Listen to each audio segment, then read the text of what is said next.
ਵਾਹਿਗੁਰੂ ਜੀ ਕਾ ਖਾਲਸਾ ਵਾਹਿਗੁਰੂ ਜੀ ਕੀ ਫਤਿਹ। ਇੱਕ ਓੰਕਾਰ ਸਤਨਾਮ ਕਰਤਾ ਪੁਰਖ ਨਿਰਭਉ ਨਿਰਵੈਰ ਅਕਾਲ ਮੂਰਤ ਅਜੂਨੀ ਸੈਭੰ ਗੁਰ ਪ੍ਰਸਾਦ ਵਾਹਿਗੁਰੂ ਵਾਹਿਗੁਰੂ ਵਾਹਿਗੁਰੂ ਵਾਹਿਗੁਰੂ ਵਾਹਿਗੁਰੂ ਵਾਹਿਗੁਰੂ।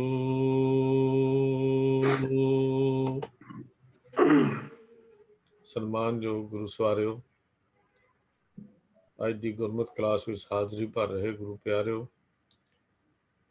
ਅੱਜ ਅਸੀਂ ਸਿੱਖ ਇਤਿਹਾਸ ਦਾ ਇੱਕ ਅਹਿਮ ਸਬਜੈਕਟ, ਅਹਿਮ ਵਿਸ਼ਾ ਸਿੱਖ ਸ਼ਹੀਦੀ ਵਿਰਸਾ ਆਪ ਜੀ ਦੇ ਸਾਹਮਣੇ ਰੱਖਣਾ ਹੈ।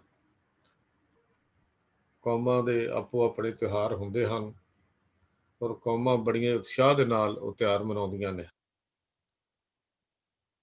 ਇਹ ਵਿਰਸਾ ਇੱਕ ਐਸਾ ਵਿਰਸਾ ਹੈ ਜੋ ਗੁਰੂ ਨਾਨਕ ਪਾਤਸ਼ਾਹ ਨੇ ਸ਼ੁਰੂ ਕੀਤਾ ਔਰ ਇਸ ਇਤਿਹਾਸ ਦੇ ਪੰਨਿਆਂ ਨੂੰ ਗੁਰੂ ਕੇ ਪਿਆਰਿਆਂ ਨੇ ਆਪਣੇ ਖੂਨ ਦੇ ਨਾਲ ਲਿਖਿਆ।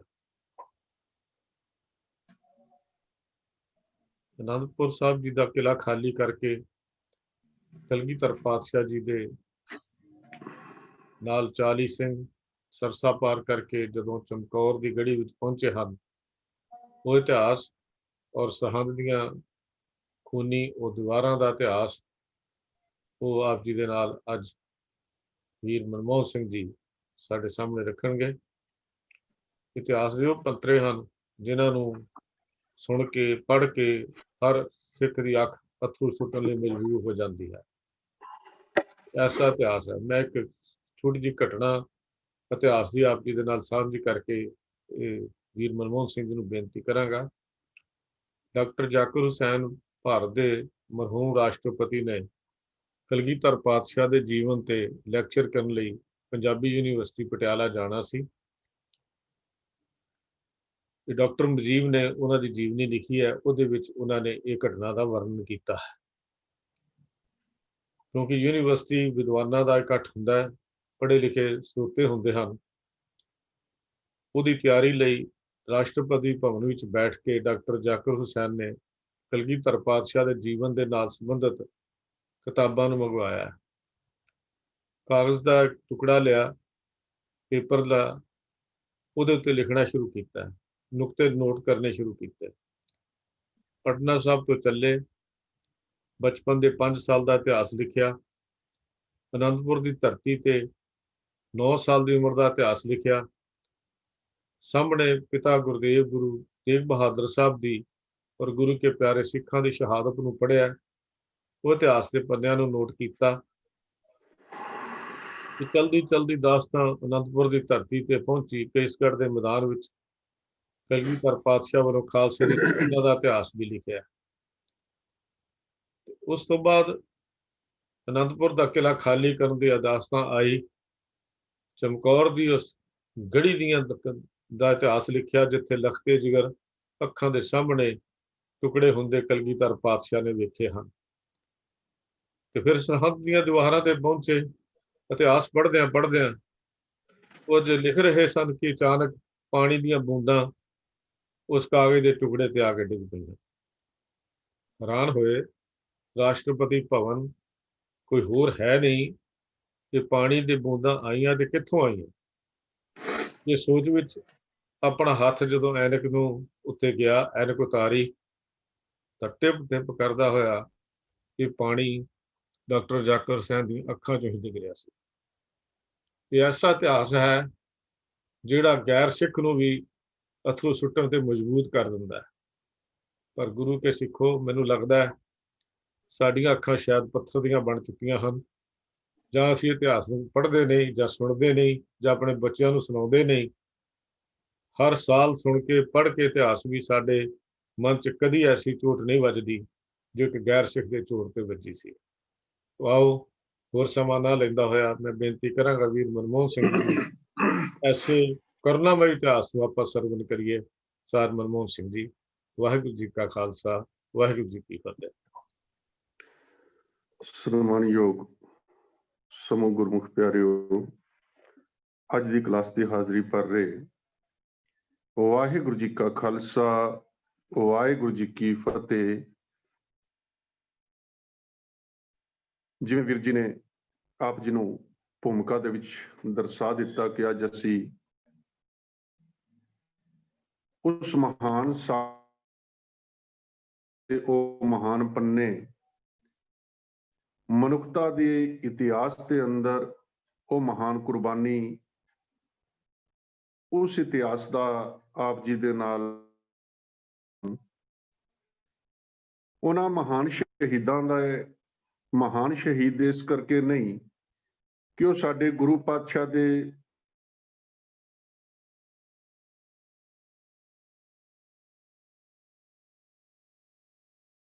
ਕਰਕੇ ਕਿ ਮਨੁੱਖਤਾ ਨੂੰ ਜ਼ਿੰਦਾ ਰੱਖਣ ਵਾਸਤੇ ਉਸ ਪ੍ਰਭੂ ਪਰਮਾਤਮਾ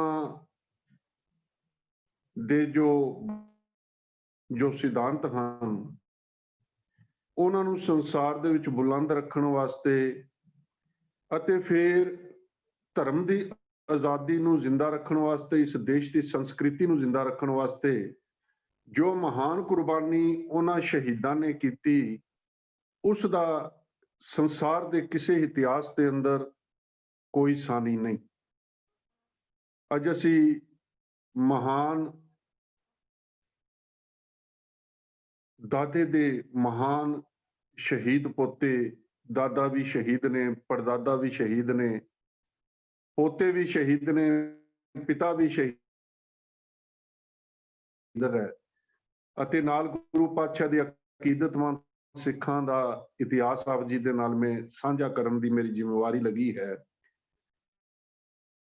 ਸੂਰਜ ਦੀਆਂ ਸੁਨਹਿਰੀ ਅੱਖਾਂ ਲੱਖਾਂ ਜ਼ੁਲਮ ਜਗਤ ਦੇ ਦੇਖੇ, ਪਰ ਇਹੋ ਜਿਹਾ ਖੂਨੀ ਸਾਕਾ ਅੱਗੇ ਵਿੱਚ ਸੰਸਾਰ ਨਹੀਂ ਹੋਇਆ। ਸਭ ਧਰਮਾਂ ਦੀਆਂ ਤਵਾਰੀਖਾਂ ਦੇ ਪੱਤਰੇ ਫੋਲ ਫੋਲ ਕੇ ਡਿੱਠੇ, ਹੋਰ ਕੋਈ ਖੁੱਦਾਰ ਨਹੀਂ ਹੋਇਆ। ਸੰਸਾਰ ਦੇ ਇਤਿਹਾਸ ਦੇ ਅੰਦਰ ਧੰਨ ਗੁਰੂ ਕਲਗੀਧਰ ਪਾਤਸ਼ਾਹ ਦਾ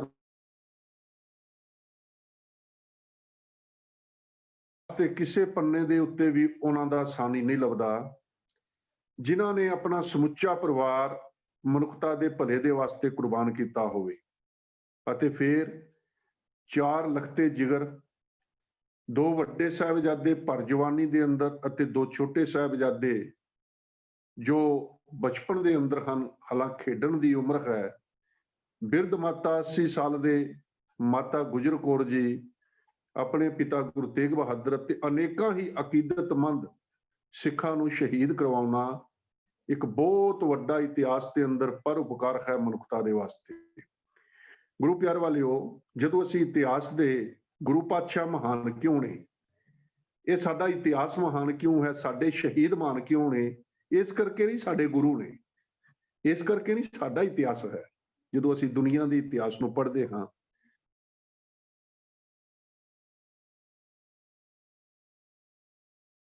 ਦੇ ਜੋ ਪਿਤਾ ਜੀ ਨੇ ਦਸ਼ਰਥ ਡਿੱਗ ਕੇ ਮਹਿਲ ਤੋਂ ਕੂਚ ਕੀਤਾ, ਜਦੋਂ ਅੱਖਾਂ ਤੋਂ ਦੂਰ ਸੰਤਾਨ ਹੋ ਗਈ, ਮ੍ਰਿਤੀ ਅਭਿਮਨਿਓ ਦੀ ਸੁਣੀ, ਅਰਜਨ ਤਿੱਲੀ ਹੱਥਾਂ ਚੋਂ ਤੀਰ ਕਮਾਨ ਹੋ ਗਈ। ਐ ਪਰ ਧੰਨ ਕਲਗੀ ਵਾਲਿਆ, ਤੂੰ ਜਿਹਨੇ ਦੇਸ਼ ਤੋਂ ਵਾਰ ਪਰਿਵਾਰ ਦਿੱਤਾ, ਜਿਹੜਾ ਜਿਨ੍ਹਾਂ ਵੀ ਹੌਸਲਾ ਨਾ ਹਾਰਿਆ, ਤੂੰ ਹੱਸ ਹੱਸ ਕੇ ਸਮਾਂ ਗੁਜ਼ਾਰ ਦਿੱਤਾ।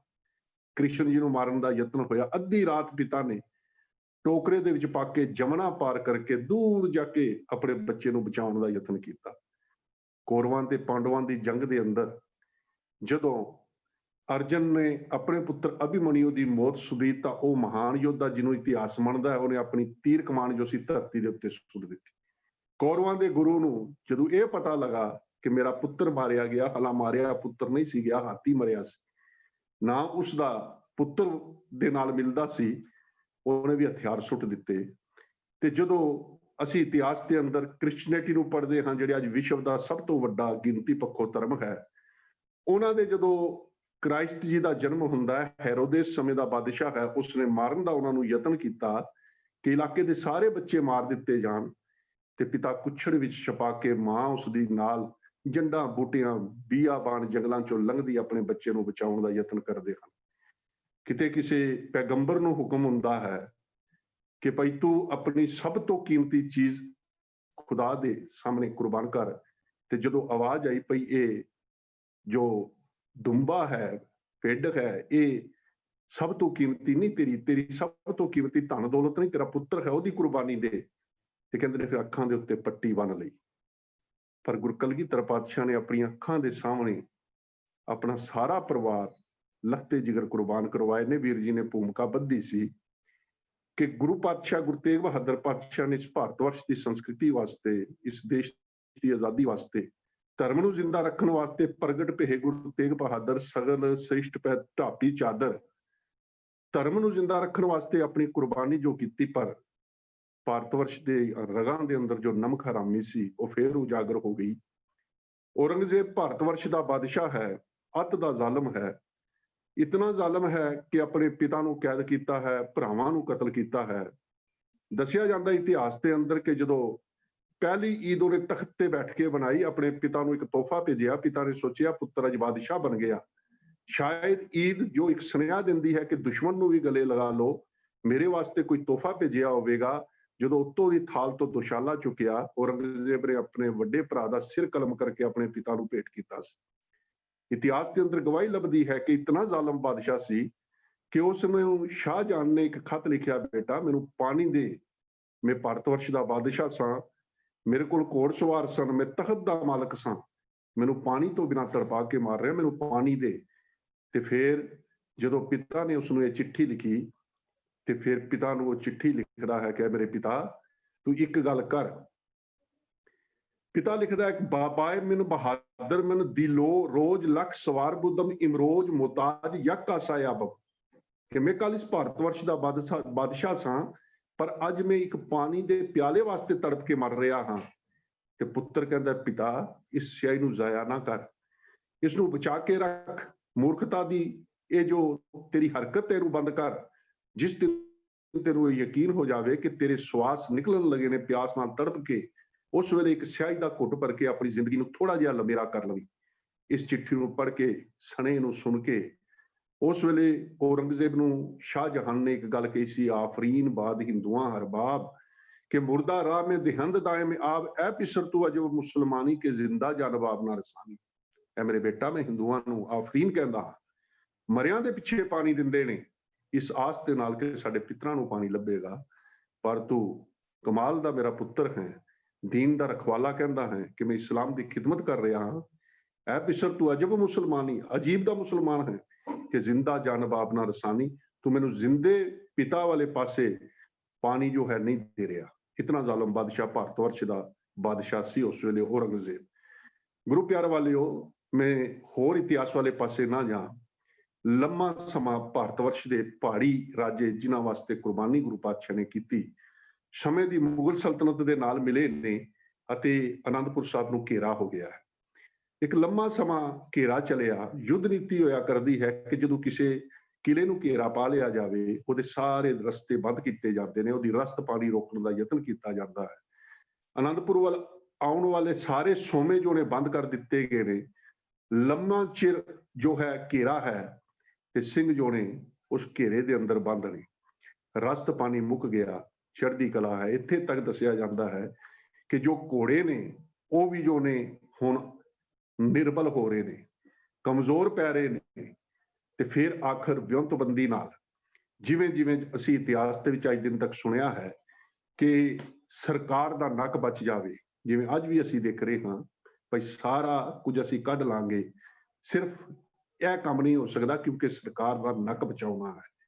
ਬਸ ਉਹੀਓ ਗੱਲ ਸੀ ਕਿ ਤੁਸੀਂ ਕਿਲਾ ਛੱਡ ਦਿਓ, ਅਸੀਂ ਤੁਹਾਡੀ ਨਾਲ ਬਿਲਕੁਲ ਕੋਈ ਛੇੜਾਂਗੇ ਨਹੀਂ, ਤੁਹਾਨੂੰ ਸੇਫ ਪੈਸੇਜ ਦਿੱਤਾ ਜਾਵੇਗਾ, ਤੁਸੀਂ ਕਿਲਾ ਛੱਡ ਦਿਓ। ਗੁਰੂ ਪਾਤਸ਼ਾਹ ਨੇ ਗੁਰਸਿੱਖਾਂ ਦੇ ਨਾਲ ਸਲਾਹ ਮਸ਼ਵਰੇ ਕੀਤੇ, ਸਮਝਾਉਣ ਦਾ ਯਤਨ ਕੀਤਾ ਕਿ ਇਹਨਾਂ ਦੇ ਉੱਤੇ ਯਕੀਨ ਨਹੀਂ ਕੀਤਾ ਜਾ ਸਕਦਾ, ਕਿਉਂਕਿ ਲੋਭ ਹੈ, ਇਹਨਾਂ ਦੇ ਪੱਲੇ ਲਾਲਚ ਹੈ, ਇਹ ਧਰਮ ਨੂੰ ਕੁਚਲਣਾ ਚਾਹੁੰਦੇ ਨੇ। ਔਰੰਗਜ਼ੇਬ ਦਾ ਕਮਾਇਆ ਹੋਇਆ ਜ਼ੁਲਮ ਜੋ ਉਸਨੇ ਆਪਣੇ ਭਰਾ ਦੇ ਨਾਲ ਕੀਤਾ, ਆਪਣੇ ਪਿਤਾ ਦੇ ਨਾਲ ਕੀਤਾ, ਹੋਰ ਕਈ ਸੂਫੀ ਸੰਤ ਫਕੀਰਾਂ ਦੇ ਨਾਲ ਕੀਤਾ, ਉਹਦੇ ਕਾਰਨ ਇਸਲਾਮ ਦੇ ਅੰਦਰ ਉਹਦੀ ਸਾਖ ਟੱਠੀ ਹੋਈ ਸੀ। ਉਹ ਆਪਣੀ ਸਾਖ ਨੂੰ ਜ਼ਿੰਦਾ ਕਰਨ ਵਾਸਤੇ ਧਰਮ ਦਾ ਇੱਕ ਜੋ ਸੀ ਲਿਬਾਸ ਪਹਿਨ ਕੇ, ਜੋ ਕਾਜੀ ਤੇ ਮੁਲਾਨੇ ਸਨ, ਉਹਨਾਂ ਦੀ ਚੁੱਕ ਦੇ ਅੰਦਰ ਆ ਕੇ ਆਪਣੇ ਆਪ ਨੂੰ ਦੀਨ ਇਸਲਾਮ ਦਾ ਰਖਵਾਲਾ ਸਾਬਤ ਕਰਨਾ ਚਾਹੁੰਦਾ ਸੀ। ਤੇ ਗੁਰੂ ਪਾਤਸ਼ਾਹ ਨੇ ਮੁਖੀ ਸਿੰਘਾਂ ਨੂੰ ਸਮਝਾਉਣ ਦਾ ਯਤਨ ਕੀਤਾ, ਸਲਾਹ ਮਸ਼ਵਰਾ ਕੀਤਾ ਨਗਰ ਨਿਵਾਸੀ ਲੋਕਾਂ ਦੇ ਨਾਲ ਕਿ ਭਈ ਇਹਨਾਂ ਲੋਕਾਂ ਦੇ ਉੱਤੇ ਯਕੀਨ ਨਹੀਂ ਕੀਤਾ ਜਾ ਸਕਦਾ। ਪਰ ਫਿਰ ਕਿਤੇ ਗਊ ਦੀਆਂ ਕਸਮਾਂ, ਕਿਤੇ ਕੁਰਾਨੇ ਪਾਕ ਦੇ ਉੱਤੇ ਦਸਤਖਤ ਉਹ ਗੁਰੂ ਪਾਤਸ਼ਾਹ ਦੇ ਕੋਲ ਪਹੁੰਚਾ ਦਿੱਤੇ ਗਏ ਕਿ ਤੁਹਾਡੇ ਨਾਲ ਛੇੜਿਆ ਨਹੀਂ ਜਾਵੇਗਾ। ਹਾਲਾਤਾਂ ਨੂੰ ਮੁੱਖ ਰੱਖਦੇ ਹੋਏ ਜੋ ਬਾਕੀ ਦੇ ਨਾਲ ਮੁਖੀ ਲੋਕੀ ਸਨ, ਉਹਨਾਂ ਦੇ ਸਲਾਹ ਮਸ਼ਵਰੇ ਤੋਂ ਬਾਅਦ ਸਤਿਗੁਰੂ ਪਾਤਸ਼ਾਹ ਨੇ ਅਨੰਦਪੁਰ ਸਾਹਿਬ ਦਾ ਕਿਲਾ ਛੱਡਿਆ ਹੈ। ਕਮਾਲ ਦਾ ਇਤਿਹਾਸ ਦੇ ਅੰਦਰ ਸੰਜੋਗ ਬਣਦਾ ਹੈ। ਗੁਰੂ ਪਿਆਰ ਵਾਲਿਓ, ਗੁਰੂ ਪਾਤਸ਼ਾਹ ਨੇ 20 ਤੇ 21 ਦੀ ਵਿਚਕਾਰਲੀ ਰਾਤ, 20 ਤੇ 21 ਦਸੰਬਰ ਦੀ ਵਿਚਕਾਰਲੀ ਰਾਤ 1704 ਨੂੰ ਉਹ ਜੋ ਅਨੰਦਪੁਰ ਸਾਹਿਬ ਦਾ ਕਿਲਾ ਛੱਡਿਆ, ਤੇ 20 ਤੇ 21 ਦੀ ਵਿਚਕਾਰਲੀ ਰਾਤ 1666 ਮੇਰੇ ਸਤਿਗੁਰੂ ਪਾਤਸ਼ਾਹ ਦਾ ਪ੍ਰਕਾਸ਼ ਹੋਣ ਵਾਲਾ ਹੈ। ਹੁਣ ਉਸ ਦਿਨ ਸਤਿਗੁਰੂ ਪਾਤਸ਼ਾਹ ਅਨੰਦਪੁਰ ਦਾ ਕਿਲਾ ਛੱਡ ਰਹੇ ਨੇ। ਗੁਰੂ ਪਿਆਰ ਵਾਲਿਓ, ਬੜਾ ਸੁੰਦਰ ਕਰਕੇ ਕਿਸੇ ਵਿਦਵਾਨ ਨੇ ਲਿਖਿਆ ਹੈ, ਤਾरों की छांव किला से सतगुर रवां हुए, कस कर कमर सवार थे सारे जवां हुए, चारे पिसर हजूर के हमरा सवार थे, जोरावर ओ फतेह अजीत ओ जुजार थे। सतगुरु पातशाह ने जो आनंदपुर का किला छड़िया, उस वेले रात सी, तारे जो सन आसमान ते टावे टावे सन, बरसातां भी सन, ते गुरु प्यार वालिओ सतगुरु पातशाह दे नाल चारे लखते जिगर ने, बिरध माता माता गुजर कौर जी ने, होर भी सिंह ने थोड़ा ही दूर गए ने, ते जाके वो जो समय दे जालम ने उन्होंने अपने वायदे तोड़ के जो सी गुरु पातशाह दे उस काफले के उत्ते हमला कर दिता। हुण थोड़ा थोड़ा करके काफला जो है वो वटिया गया है, छोटे छोटे ग्रुप्स के अंदर जो ने वो जंग युद्ध शुरू हो गए ने। अंधेरी रात है, कोई किधर नूं चल पिया। इतिहास गवाही भरदा है कि फिर जदों सतगुरु पातशाह ਉਹਨਾਂ ਦੀ ਅਗਵਾਈ ਦੇ ਵਿੱਚ ਕੁਝ ਸਿੰਘ, ਕੁਝ ਬਾਕੀ ਦੇ ਜਥੇ ਲੜਦੇ ਭਿੜਦੇ ਉਸ ਮੈਦਾਨੇ ਜੰਗ ਬਣਿਆ ਹੈ ਹਰ ਥਾਂ, ਤੇ ਫਿਰ ਸਰਸਾ ਦੇ ਕੰਢੇ ਦੇ ਉੱਤੇ ਪਹੁੰਚੇ ਨੇ। ਬਰਸਾਤਾਂ ਕਾਰਨ ਪੋਹ ਦੀਆਂ ਅਤ ਦੀਆਂ ਠੰਡਾਂ ਅਤੇ ਸਰਸਾ ਦੇ ਅੰਦਰ ਹੜ੍ਹ ਹੈ, ਛੂਕਦੀ ਹੋਈ ਸਰਸਾ। ਸਤਿਗੁਰੂ ਪਾਤਸ਼ਾਹ ਨੇ ਜਾ ਕੇ ਘੋੜੇ ਦੀਆਂ ਲਗਾਮਾਂ ਨੂੰ ਖਿੱਚ ਲਿਆ ਅਤੇ ਆਵਾਜ਼ ਦਿੱਤੀ ਕਿ ਗੁਰੂ ਕੇ ਸਿੰਘੋ, ਇਸ ਥਾਂ ਦੇ ਉੱਤੇ ਅੰਮ੍ਰਿਤ ਵੇਲਾ ਹੋ ਗਿਆ ਹੈ, ਆਸਾ ਦੀ ਵਾਰ ਦੇ ਕੀਰਤਨ ਹੋਣਗੇ। ਗੁਰੂ ਘਰ ਦਾ ਨੇਮ, ਗੁਰੂ ਘਰ ਦਾ ਸਿਧਾਂਤ, ਗੁਰੂ ਘਰ ਦੀ ਮਰਿਆਦਾ ਮੈਦਾਨੇ ਜੰਗ ਦੇ ਅੰਦਰ ਵੀ ਜੋ ਹੈ ਉਹ ਸਤਿਗੁਰੂ ਪਾਤਸ਼ਾਹ ਨਿਭਾ ਰਹੇ ਨੇ। ਹੁਣ ਸਰਸਾ ਦੇ ਕੰਢੇ ਦੇ ਉੱਤੇ ਸ਼ੂਕਦੀ ਸਰਸਾ, ਅਤ ਦੀ ਠੰਡ, ਬਰਸਾਤ, ਤੇ ਸਤਿਗੁਰੂ ਪਾਤਸ਼ਾਹ ਉੱਥੇ ਜੋ ਨੇ ਨਾ ਆਸਾ ਦੀ ਵਾਰ ਦਾ ਕੀਰਤਨ ਕਰ ਰਹੇ ਨੇ। ਹੁਣ ਜਦੋਂ ਸਤਿਗੁਰੂ ਪਾਤਸ਼ਾਹ ਕੀਰਤਨ ਕਰ ਰਹੇ ਨੇ, ਜ਼ਾਲਮ ਦੀਆਂ ਫੌਜਾਂ ਆ ਪਹੁੰਚੀਆਂ ਨੇ, ਤੇ ਫਿਰ ਉਹਨਾਂ ਜ਼ਾਲਮ ਦੀਆਂ ਫੌਜਾਂ ਨੂੰ ਰੋਕਣ ਵਾਸਤੇ ਭਾਈ ਉਦੈ ਸਿੰਘ, ਭਾਈ ਜੀਵਨ ਸਿੰਘ ਤੇ ਸਤਿਗੁਰੂ ਪਾਤਸ਼ਾਹ ਨੇ ਆਪਣੇ ਸਾਹਿਬਜ਼ਾਦਾ ਅਜੀਤ ਸਿੰਘ ਜੀ ਨੂੰ ਆਵਾਜ਼ ਮਾਰੀ, ਬੇਟਾ ਜਦੋਂ ਆ ਕੇ ਸਾਹਮਣੇ ਹਾਜ਼ਰ ਹੋਏ ਕਿ ਭਾਈ ਦੁਸ਼ਮਣ ਦੀਆਂ ਫੌਜਾਂ ਨੂੰ ਰੋਕੋ, ਅਸੀਂ ਆਸਾ ਦੀ ਵਾਰ ਦਾ ਕੀਰਤਨ ਕਰਨਾ ਹੈ, ਇੱਥੇ ਗੁਰੂ ਕੀ ਸੰਗਤ ਸਜੀ ਹੈ, ਗੁਰਬਾਣੀ ਪੜ੍ਹਨੀ ਹੈ, ਅੰਮ੍ਰਿਤ ਵੇਲੇ ਦਾ ਜੋ ਨਿਤਨੇਮ ਹੈ ਉਹ ਨਿਭਾਉਣਾ ਹੈ। ਤੇ ਗੁਰੂ ਪਿਆਰ ਵਾਲਿਓ, ਸਾਹਿਬਜ਼ਾਦਿਆਂ ਨੇ ਇਹ ਗੱਲ ਨਹੀਂ ਕਹੀ ਕਿ ਗੁਰੂ ਪਾਤਸ਼ਾਹ ਮੈਂ ਤੁਹਾਡਾ ਪੁੱਤਰ ਹਾਂ, ਹੋਰ ਵੀ ਸਿੰਘ ਨੇ, ਕਿਸੇ ਹੋਰ ਦੀ ਜ਼ਿੰਮੇਵਾਰੀ ਲਾ ਲਓ। ਨਹੀਂ, ਗੁਰੂ ਪਿਤਾ ਦਾ ਹੁਕਮ ਸੱਤ ਕਰਕੇ ਮੰਨ ਲਿਆ। ਭਾਈ ਉਦੈ ਸਿੰਘ ਜ਼ਿੰਮੇਵਾਰੀ ਦੇ ਵਿੱਚ ਆ ਗਏ ਨੇ। ਭਾਈ ਜੀਵਨ ਸਿੰਘ ਜੀ ਨੇ ਇਹ ਗੱਲ ਨਹੀਂ ਕਹੀ, ਸਤਿਗੁਰੂ ਮੈਂ ਤਾਂ ਤੁਹਾਡੇ ਪਿਤਾ ਜੀ ਦਾ ਸੀਸ ਚੁੱਕ ਕੇ ਲੈ ਕੇ ਆਇਆ ਸਾਂ। ਮੈਂ ਇਸ ਕਰਕੇ ਬੇਨਤੀ ਕਰ ਰਿਹਾ ਕਿ ਅੱਜ ਨਿੱਕਾ ਜਿਹਾ ਕੰਮ ਜੇ ਕਿਤੇ ਕੋਈ ਗੁਰੂ ਘਰ ਦਾ ਅਸੀਂ ਕਰ ਲਈਏ ਨਾ, ਬੜੇ ਮਾਣ ਤੇ ਦਾਅਵੇ ਰੱਖਦੇ ਹਾਂ। ਪਰ ਉਹਨਾਂ ਨੇ ਇਹ ਗੱਲ ਨਹੀਂ ਕਹੀ, ਸਤਿਗੁਰੂ ਮੈਂ ਤੁਹਾਡੇ ਪਿਤਾ ਜੀ ਦਾ ਸੀਸ ਚੁੱਕ ਕੇ ਲੈ ਕੇ ਆਇਆ ਸਾਂ, ਕਿਸੇ ਹੋਰ ਦੀ ਜ਼ਿੰਮੇਵਾਰੀ ਲਾ ਲਓ। ਭਾਈ ਉਦੈ ਸਿੰਘ, ਭਾਈ ਜੀਵਨ ਸਿੰਘ, ਸਾਹਿਬਜ਼ਾਦਾ ਅਜੀਤ ਸਿੰਘ ਹੋਰ ਸਿੰਘਾਂ ਦੇ ਨਾਲ ਮਿਲ ਕੇ ਜ਼ਾਲਮ ਦੀਆਂ ਫੌਜਾਂ ਨੂੰ ਰੋਕ ਰਹੇ ਨੇ। ਸਤਿਗੁਰੂ ਜੋ ਨੇ ਉਹ ਦੀਵਾਨ ਸਜਾ ਕੇ ਕੀਰਤਨ ਕਰ ਰਹੇ ਨੇ। ਭਾਈ ਉਦੈ ਸਿੰਘ ਜੀ ਸ਼ਹੀਦ ਹੋ ਗਏ। ਭਾਈ ਅਜੀਤ ਸਿੰਘ ਜੀ ਨੂੰ ਘੇਰਾ ਹੈ, ਸਾਹਿਬਜ਼ਾਦਾ ਅਜੀਤ ਸਿੰਘ ਜੀ ਨੂੰ। ਭਾਈ ਜੀਵਨ ਸਿੰਘ ਜੀ ਉਹਨਾਂ ਦੇ ਉੱਥੇ ਆ ਕੇ ਘੇਰੇ ਨੂੰ ਤੋੜਨ ਦਾ ਯਤਨ ਕਰਦੇ ਨੇ। ਬਾਬਾ ਅਜੀਤ ਸਿੰਘ ਜੀ ਘੇਰਾ ਤੋੜ ਕੇ ਨਿਕਲ ਗਏ, ਪਰ ਬਾਬਾ ਜੀਵਨ ਸਿੰਘ ਜੀ ਉਸ ਸਰਸਾ ਦੇ ਕੰਢੇ ਦੇ ਉੱਤੇ ਸ਼ਹੀਦ ਹੋਏ ਨੇ। ਗੁਰੂ ਪਿਆਰੇ ਵਾਲਿਓ, ਇਸ ਸਰਸਾ ਦੇ ਕੰਢੇ ਦੇ ਉੱਤੇ ਸਤਿਗੁਰੂ ਪਾਤਸ਼ਾਹ ਨੇ ਜਦੋਂ ਕੀਰਤਨ ਦੀ ਸਮਾਪਤੀ ਕੀਤੀ, ਨਿਤਨੇਮ ਦੀ ਸਮਾਪਤੀ ਕੀਤੀ, ਤਾਂ ਗੁਰੂ ਪਾਤਸ਼ਾਹ ਉੱਠ ਕੇ ਮੈਦਾਨੇ ਜੰਗ ਦੇ ਅੰਦਰ ਜੂਝੇ ਨੇ। ਇਸ ਦੀ ਗਵਾਹੀ ਅੱਲਾ यार खां जोगी जी ने भरी है। घोड़े को एड़ दे सतगुरु रन में डट गए, बोले बुजदिलों से अब तुम क्यों पलट गए, आओ जंग में आके जंग के अरमान निकाल लो, तुम कर चुके हो वार अब मेरा संभाल लो। कह लगे हुण नस क्यों रहे हो, हुण मैं आ गया मैदाने जंग दे अंदर, मैं पहला बंदगी दे अंदर सां, पहला मैं एक संत सां, फकीर सां, हुण मैं सिपाही बन के मैदान दे अंदर उतरिया हां, बंदगी तो उठिया हां, ते तुसीं नस क्यों रहे हो। गुरु प्यार वालिओ, सरसा ਦੇ ਕੰਢੇ ਦੇ ਉੱਤੇ ਸਤਿਗੁਰਾਂ ਦੇ ਪਰਿਵਾਰ 3 ਹਿੱਸਿਆਂ ਵਿੱਚ ਵੰਡਿਆ ਗਿਆ। ਜੇ ਕਦੇ ਸਤਿਗੁਰੂ ਚਾਹੁੰਦੇ ਇਹ ਪਰਿਵਾਰ ਇਕੱਠਾ ਰਹਿ ਸਕਦਾ ਸੀ। ਗੁਰੂ ਪਾਤਸ਼ਾਹ ਦੇ ਸਿੰਘ, ਅਕੀਦਤਮੰਦ ਸਿੰਘ ਆਪਣੀਆਂ ਜਾਨਾਂ ਵਾਰ ਕੇ ਵੀ ਇਕੱਠਾ ਰੱਖ ਸਕਦੇ ਸਨ, ਪਰ ਇਹ ਬਹੁਤ ਵੱਡਾ ਫਲਸਫਾ ਸਾਨੂੰ ਦਿੱਤਾ ਗਿਆ। ਉਹ ਫਲਸਫਾ ਇਹ ਸੀ, ਕਿਉਂਕਿ ਗੁਰੂ ਪਾਤਸ਼ਾਹ ਦੇ ਇਤਿਹਾਸ ਦੇ ਅੰਦਰ ਹਰ ਨੁਕਤਾ ਇੱਕ ਫਲਸਫਾ ਹੈ। ਹਰ ਨੁਕਤਾ ਸਾਡਾ ਜੀਵਨ ਹੈ, ਸਾਡੀ ਅਣਖ ਹੈ, ਸਾਡੀ ਗੈਰਤ ਹੈ, ਸਾਡੀ ਜ਼ਿੰਦਗੀ ਹੈ, ਦੇਸ਼ ਦੀ ਸੰਸਕ੍ਰਿਤੀ ਹੈ, ਮਨੁੱਖਤਾ ਦਾ ਭਲਾ ਹੈ, ਹਰ ਨੁਕਤੇ ਦੇ ਅੰਦਰ। ਹੁਣ ਪਰਿਵਾਰ ਵਿਛੜਨ ਦੇ ਪਿੱਛੇ ਫਲਸਫਾ ਕੀ ਹੈ, ਜੋ ਮੈਨੂੰ ਸਮਝ ਆਉਂਦਾ ਹੈ ਕਿ ਸਤਿਗੁਰਾਂ ਨੇ ਇੱਕ ਸੁਨੇਹਾ ਦਿੱਤਾ, ਗੁਰੂ ਕੇ ਸਿੰਘਾ, ਤੇਰੀ ਉਮਰ ਭਾਵੇਂ 6 ਸਾਲ ਦੀ ਹੋਵੇ ਬਾਬਾ ਫਤਿਹ ਸਿੰਘ, ਤੇਰੀ ਉਮਰ ਭਾਵੇਂ 80 ਸਾਲ ਤੋਂ ਵੱਧ ਹੋਵੇ ਮਾਤਾ ਗੁਜਰ ਕੌਰ ਜੀ, ਭਾਵੇਂ ਤੇਰੀ ਗਿਣਤੀ 40 ਦੀ ਹੋਵੇ, ਭਾਵੇਂ ਤੇਰੀ ਗਿਣਤੀ 3 ਦੀ ਹੋਵੇ, ਭਾਵੇਂ ਤੂੰ ਗੁਰੂ ਕਾ ਸਾਹਿਬਜ਼ਾਦਾ ਹੋਵੇਂ, ਭਾਵੇਂ ਗੁਰੂ ਕਾ ਅਕੀਦਤਮੰਦ ਸਿੱਖ ਹੋਵੇਂ, ਭਾਵੇਂ ਗੁਰੂ ਕੀ ਬਿਰਧ ਮਾਤਾ ਹੋਵੇ, ਕੁਰਬਾਨੀ ਜੋ ਹੈ ਉਹ ਧਰਮ ਦੇ ਵਾਸਤੇ ਕਰਨੀ ਪਵੇਗੀ। ਇੱਥੇ ਤੁਸੀਂ ਸਾਰੇ ਬਰਾਬਰ ਹੋ। ਪਰਿਵਾਰ 3 ਹਿੱਸਿਆਂ ਵਿੱਚ ਵੰਡਿਆ ਹੈ। ਬਹੁਤ ਸਾਰੇ ਸਿੰਘ ਜੋੜੇ ਉਸ ਸਰਸਾ ਦੇ ਭੇਟ ਚੜ ਗਏ। ਸਾਡਾ ਕੀਮਤੀ ਸਾਹਿਤ ਸਰਸਾ ਦੀ ਭੇਟ ਚੜਿਆ। ਗੁਰੂ ਪਾਤਸ਼ਾਹ ਆਪਣੇ ਨਾਲ 150 ਸਿੰਘ ਲੈ ਕੇ ਸਰਸਾ ਨੂੰ ਪਾਰ ਕਰ ਸਕੇ। 150 ਦੇ ਲਗਭਗ ਸਿੰਘ ਜੋੜੇ ਇਤਿਹਾਸਕ ਸਰੋਤ ਦੱਸਦੇ ਨੇ ਪਈ ਸਰਸਾ ਨੂੰ ਪਾਰ ਕਰ ਪਾਏ। ਇੱਕ ਪਾਸੇ ਭਾਈ ਮਨੀ ਸਿੰਘ ਜੀ ਦੀ ਅਗਵਾਈ ਵਿੱਚ ਗੁਰੂ ਕੇ ਮਹਿਲ ਉਹ ਦਿੱਲੀ ਵੱਲ ਨੂੰ ਚਲੇ ਗਏ ਨੇ। ਇੱਕ ਪਾਸੇ ਛੋਟੇ ਸਾਹਿਬਜ਼ਾਦੇ ਮਾਤਾ ਗੁਜਰ ਕੌਰ ਜੀ ਉਹ ਗੰਗਾ ਰਾਮ ਦੇ ਨਾਲ ਜੋਨੇ ਪਿੰਡ ਖੇੜੀ ਵੱਲ ਚਲੇ ਨੇ। ਗੁਰੂ ਪਿਆਰ ਵਾਲਿਓ, ਸਰਸਾ ਦੇ ਉੱਤੇ 2-3 ਵਾਰ ਉਸ ਪਰਿਵਾਰ ਵਿਛੋੜੇ ਦੇ ਉੱਤੇ ਜਾਣ ਦਾ ਮੌਕਾ ਮਿਲਿਆ ਗੁਰਦੁਆਰਾ ਸਾਹਿਬ ਦੇ ਉੱਤੇ, ਤੇ ਜਦੋਂ ਵੀ ਗਿਆ ਸਰਸਾ ਦੇ ਅੰਦਰ ਪਾਣੀ ਦੀ ਬੂੰਦ ਤੱਕ ਨਹੀਂ ਦੇਖੀ। ਉੱਥੋਂ ਇੱਕ ਖਿਆਲ ਉਤਪੰਨ ਹੋਇਆ ਕਿ ਜਿਸ ਨੇ ਧਰਮ ਨੂੰ ਰੋੜਨ ਦਾ ਯਤਨ ਕੀਤਾ ਉਹ ਸੁੱਕੀ ਪਈ ਹੈ, ਉਹ ਸੁੱਕੀ ਪਈ ਹੈ।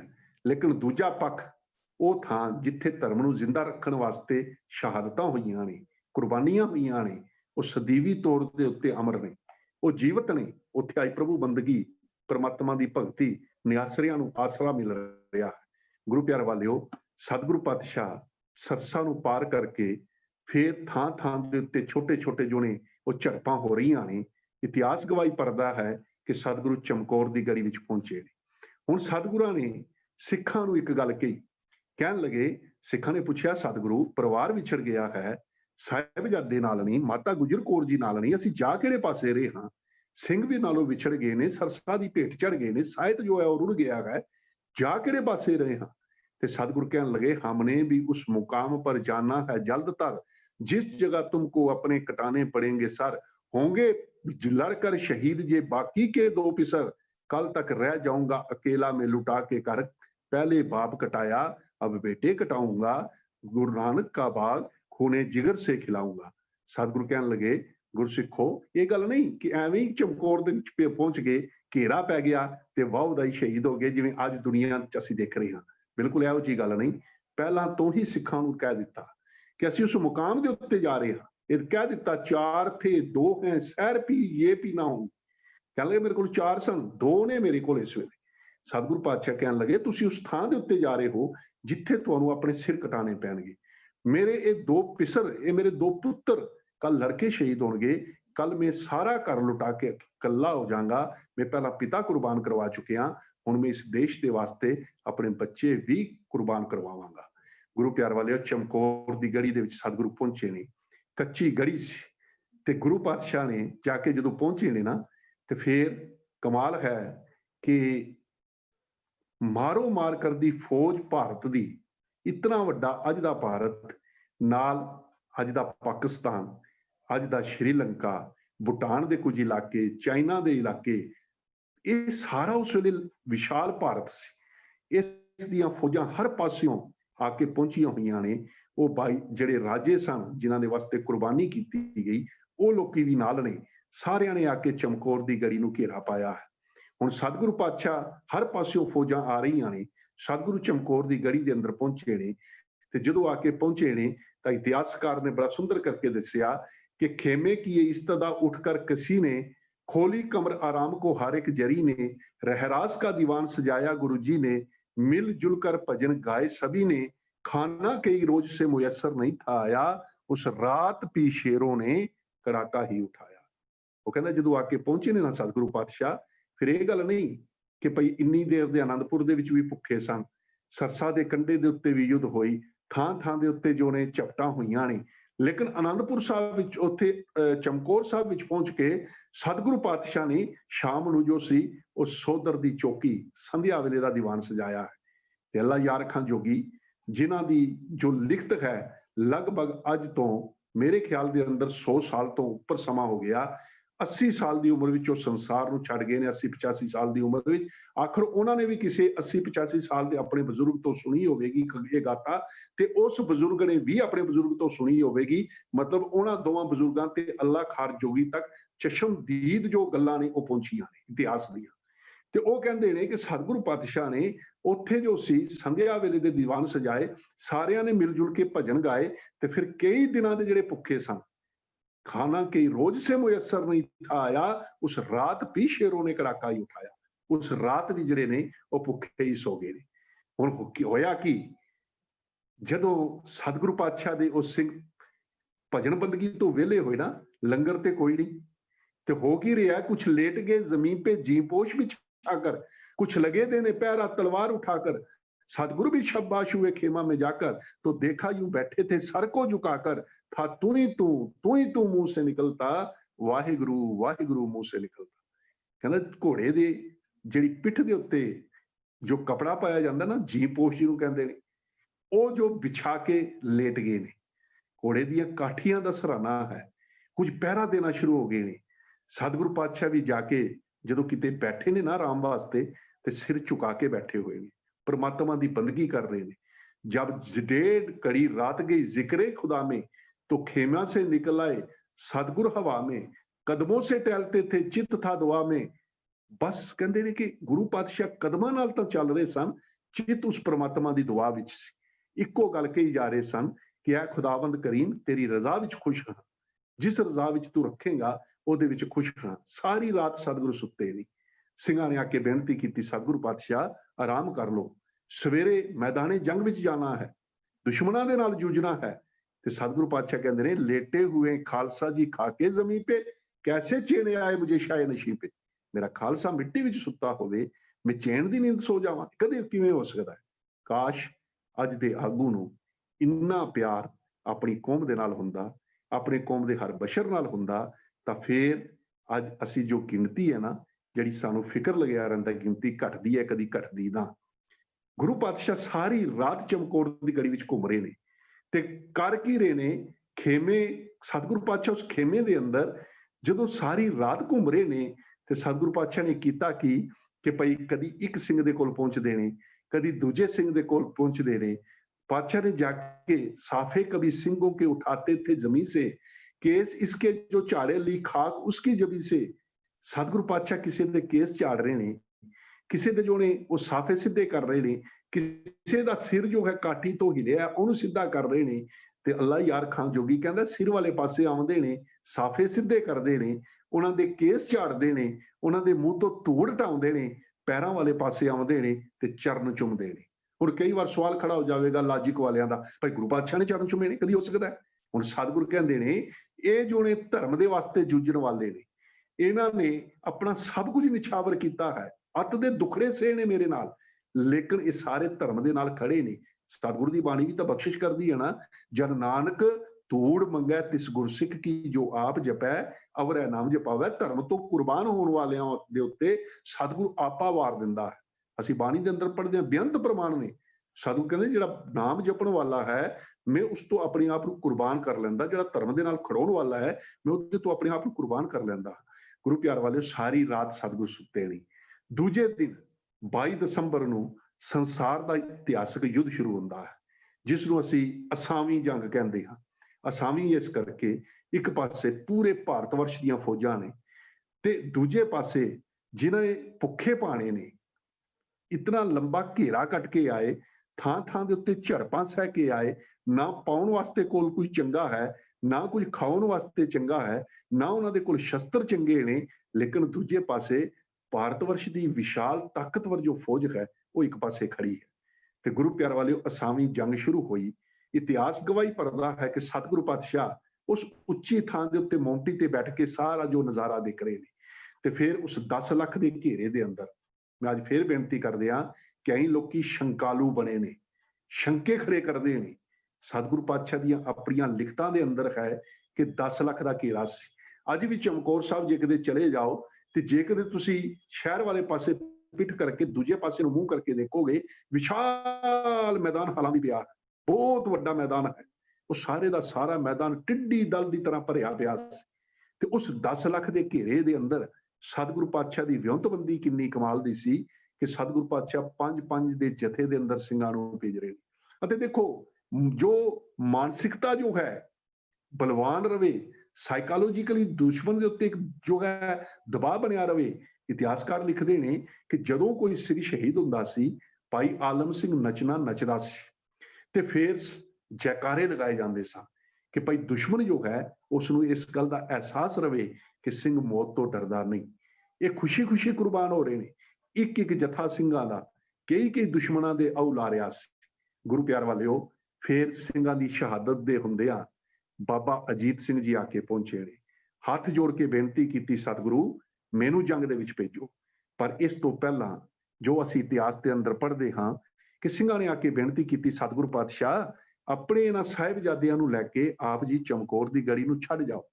ਤੁਹਾਡੀ ਜ਼ਰੂਰਤ ਹੈ, ਕੌਮ ਨੂੰ ਅਗਵਾਈ ਦੇਣੀ ਹੈ, ਪੰਥ ਨੂੰ ਅਗਵਾਈ ਦੇਣੀ ਹੈ। ਇਸ ਜ਼ਾਲਮ ਰਾਜ ਦੀਆਂ ਜੜ੍ਹਾਂ ਜੋੜੇ ਪੁੱਟਣੀਆਂ ਨੇ, ਇਸ ਕਰਕੇ ਤੁਹਾਨੂੰ ਸਾਹਿਬਜ਼ਾਦਿਆਂ ਨੂੰ ਨਾਲ ਲੈ ਕੇ ਗੜੀ ਛੱਡਣੀ ਪਵੇਗੀ, ਛੱਡ ਦੇਣੀ ਚਾਹੀਦੀ ਹੈ। ਸਤਿਗੁਰੂ ਪੁੱਛਦੇ ਨੇ, ਕਿਹੜੇ ਸਾਹਿਬਜ਼ਾਦਿਆਂ ਦੀ ਗੱਲ ਕਰਦੇ ਹੋ? ਕਿਉਂਕਿ ਸਿੰਘਾਂ ਨੂੰ ਬਹੁਤ ਪਿਆਰ ਹੋਵੇਗਾ ਗੁਰੂ ਕੇ ਸਾਹਿਬਜ਼ਾਦਿਆਂ ਦੇ ਨਾਲ, ਜਿਨ੍ਹਾਂ ਨੂੰ ਆਪਣੇ ਮੋਢਿਆਂ ਤੇ ਚੁੱਕ ਕੇ ਉਹਨਾਂ ਨੇ ਪਾਲਿਆ ਹੋਵੇਗਾ, ਖਿਡਾਇਆ ਹੋਵੇਗਾ, ਲਾਡ ਪਿਆਰ ਕੀਤਾ ਹੋਵੇਗਾ, ਤੇ ਕਿੰਨਾ ਕੁ ਪਿਆਰ ਹੋਇਆ ਹੋਵੇਗਾ ਆਪਣੇ ਉਹਨਾਂ ਗੁਰੂ ਕੇ ਸਾਹਿਬਜ਼ਾਦਿਆਂ ਦੇ ਨਾਲ। ਕਹਿਣ ਲੱਗੇ, ਸਤਿਗੁਰੂ ਸਾਹਿਬਜ਼ਾਦੇ ਲੈ ਕੇ ਨਿਕਲ ਜਾਓ। ਸਤਿਗੁਰੂ ਇਨਕਾਰ ਹੋ ਗਏ ਨੇ, ਕਹਿਣ ਲੱਗੇ, ਨਹੀਂ, ਤੁਸੀਂ ਸਾਰੇ ਮੇਰੇ ਸਾਹਿਬਜ਼ਾਦੇ ਹੋ। ਹੁਣ ਗੁਰੂ ਦੇ ਅੱਗੇ ਜੁਰਤ ਕੀ ਦੀ ਕਿ ਭਾਈ ਗੁਰੂ ਦੇ ਅੱਗੇ ਖੜਾ ਹੋ ਜਾਵੇ? ਨਹੀਂ, ਤੁਸੀਂ ਚਲੇ ਹੀ ਜਾਓ। ਗੁਰੂ ਪਿਆਰ ਵਾਲਿਓ, ਯੁੱਧ ਮਚਿਆ ਹੋਇਆ ਹੈ, ਘਮਸਾਨ ਦਾ ਯੁੱਧ ਚੱਲ ਰਿਹਾ ਹੈ ਤੇ ਬਾਬਾ ਅਜੀਤ ਸਿੰਘ ਜੀ 18 ਕੁ ਸਾਲ ਦੀ ਉਮਰ ਹੈ, ਹੱਥ ਜੋੜ ਕੇ ਸਤਿਗੁਰੂ ਦੇ ਸਾਹਮਣੇ ਖੜੇ ਨੇ। ਸਤਿਗੁਰੂ ਪਾਤਸ਼ਾਹ ਮੇਰੇ ਉੱਤੇ ਬਖਸ਼ਿਸ਼ ਕਰੋ, ਮੈਂ ਮੈਦਾਨੀ ਜੰਗ ਦੇ ਅੰਦਰ ਜਾਣਾ ਹੈ। ਇਤਿਹਾਸਕਾਰ ਜੋ ਸਾਡੇ ਕੋਲ ਹਵਾਲੇ ਨੇ, ਸਰੋਤ ਨੇ, ਸਤਿਗੁਰੂ ਪਾਤਸ਼ਾਹ ਨੇ ਹੱਥੀ ਤਿਆਰ ਕੀਤਾ। ਤਿਆਰ ਕਰਕੇ ਬਾਬਾ ਅਜੀਤ ਸਿੰਘ ਜੀ ਨੂੰ ਮੈਦਾਨੀ ਜੰਗ ਦੇ ਅੰਦਰ ਤੋਰਿਆ। ਤੇ ਜਦੋਂ ਬਾਬਾ ਅਜੀਤ ਸਿੰਘ ਜੀ ਮੈਦਾਨੀ ਜੰਗ ਦੇ ਅੰਦਰ ਗਏ ਨੇ, ਵੈਰੀ ਦੇ ਆਹੂ ਲਾਏ, ਬੜੇ ਖੂਬ ਜ਼ੋਰ ਦਿਖਾ ਕੇ ਸਤਿਗੁਰੂ ਪਾਤਸ਼ਾਹ ਦੇ ਸਾਹਿਬਜ਼ਾਦੇ ਜੂਝ ਰਹੇ ਨੇ, ਨਾਲ ਦੇ ਸਿੰਘ ਜੂਝ ਰਹੇ ਨੇ। ਆਖਰ ਜੋ ਉਹਨਾਂ ਨੇ ਸ਼ਹਾਦਤ ਪ੍ਰਾਪਤ ਕੀਤੀ। ਮੈਂ ਇਸ ਕਰਕੇ ਗੱਲ ਕਰ ਰਿਹਾ ਕਿ ਇਤਿਹਾਸ ਉਹੀ ਹੈ, ਕੇਵਲ ਨੁਕਤਿਆਂ ਨੂੰ ਅਸੀਂ ਪਕੜਨਾ ਹੈ। ਬਾਬਾ ਅਜੀਤ ਸਿੰਘ ਜੀ ਜਦੋਂ ਸ਼ਹੀਦ ਹੁੰਦੇ ਨੇ, ਖੂਬ ਜ਼ੋਰ ਦਿਖਾ ਕੇ ਸਤਿਗੁਰੂ ਪਾਤਸ਼ਾਹ ਕਹਿੰਦੇ ਨੇ, ਕਿਆ ਕਮਾਲ ਕੀਤਾ ਬੇਟਾ, ਗੋਬਿੰਦ ਸਿੰਘ ਦਾ ਲਾਲ ਹੈ, ਜ਼ੋਰ ਕਿਉਂ ਨਾ ਦਿਖਾਉਂਦਾ। ਜਦੋਂ ਬਾਬਾ ਅਜੀਤ ਸਿੰਘ ਜੀ ਧਰਤੀ ਦੇ ਉੱਤੇ ਡਿੱਗੇ ਨੇ, ਹੁਣ ਜੈਕਾਰਾ ਲਾਉਣ ਵਾਲੇ ਸਿੰਘ ਨੇ ਜੈਕਾਰਾ ਨਹੀਂ ਲਾਇਆ, ਭਾਈ ਆਲਮ ਸਿੰਘ ਨੱਚਣਾ ਨੱਚਿਆ ਨਹੀਂ। ਕਾਰਨ ਸੀ ਕਿ ਸਾਹਿਬਜ਼ਾਦਾ ਸ਼ਹੀਦ ਹੋਵੇ ਤੇ ਗੁਰੂ ਕਾ ਸਿੰਘ ਕਦੀ ਜੈਕਾਰਾ ਕਿਵੇਂ ਲਾਵੇ, ਜਿਹਨੇ ਹੱਥੀ ਤਿਆਰ ਕੀਤੇ, ਹੱਥੀ ਪਾਲੇ ਹੋਏ, ਅੱਤ ਦਾ ਲਾਡ ਤੇ ਪਿਆਰ ਕੀਤਾ ਹੋਵੇ। ਸਾਰੇ ਜੋਣੇ ਉਹ ਬੈਠੇ ਹੋਏ ਸਨ, ਆਪਣੇ ਆਪਣੇ ਮੋਰਚਿਆਂ ਦੇ ਉੱਤੇ ਖੜੇ ਨੇ। ਤਾਂ ਇੱਕਦਮ ਗੁਰੂ ਪਾਤਸ਼ਾਹ ਨੇ ਪਿੱਛੇ ਦੇਖਿਆ, ਆਲਮ ਸਿੰਘ ਤੂੰ ਨੱਚਿਆ ਕਿਉਂ ਨਹੀਂ? ਸਿਰ ਨੀਵਾਂ ਕਰ ਲਿਆ। ਜੈਕਾਰਾ ਕਿਉਂ ਨਹੀਂ ਲਗਾ? ਸਤਿਗੁਰਾਂ ਨੇ ਆਪ ਜੈਕਾਰਾ ਲਾਇਆ। ਜਵਾਬ ਨਹੀਂ ਲੱਭਾ। ਮੈਂ ਜਿਵੇਂ ਇਤਿਹਾਸ ਨੂੰ ਅਸੀਂ ਪੜ੍ਹਿਆ ਹੈ, ਕੋਈ ਭਾਵੁਕ ਕਰਨ ਵਾਲੀਆਂ ਗੱਲਾਂ ਨਹੀਂ। ਕਹਿੰਦੇ ਨੇ ਭਾਈ ਜਦੋਂ ਸਤਿਗੁਰੂ ਪਾਤਸ਼ਾਹ ਨੇ ਫਿਰ ਆਪ ਜੈਕਾਰਾ ਲਾਇਆ, ਜਵਾਬ ਨਹੀਂ ਲੱਭਾ। ਕਹਿਣ ਲੱਗੇ, ਸਿੰਘੋ ਮੈਂ ਤੁਹਾਡੀਆਂ ਖੁਸ਼ੀਆਂ ਦੇ ਵਿੱਚ ਸ਼ਾਮਲ ਹੁੰਦਾ ਰਿਹਾ, ਤੁਸੀਂ ਮੇਰੀ ਖੁਸ਼ੀ ਦੇ ਵਿੱਚ ਕਿਉਂ ਨਹੀਂ ਸ਼ਾਮਲ ਹੋ ਰਹੇ? ਆਪਣੀ ਅੱਖਾਂ ਦੇ ਸਾਹਮਣੇ ਬਾਬਾ ਅਜੀਤ ਸਿੰਘ ਆਪਣੇ ਵੱਡੇ ਪੁੱਤਰ 18 ਸਾਲ ਦੀ ਉਮਰ ਗੁਰੂ ਪਿਆਰ ਵਾਲਿਓ ਸ਼ਹੀਦ ਕਰਵਾ ਲਿਆ। ਉਸ ਤੋਂ ਬਾਅਦ ਬਾਬਾ ਜੁਝਾਰ ਸਿੰਘ ਆਏ ਨੇ, ਉਹਨਾਂ ਨੇ ਹੱਥ ਜੋੜ ਕੇ ਬੇਨਤੀ ਕੀਤੀ। ਸਤਿਗੁਰਾਂ ਨੇ ਹੱਥੀ ਤਿਆਰ ਕੀਤਾ।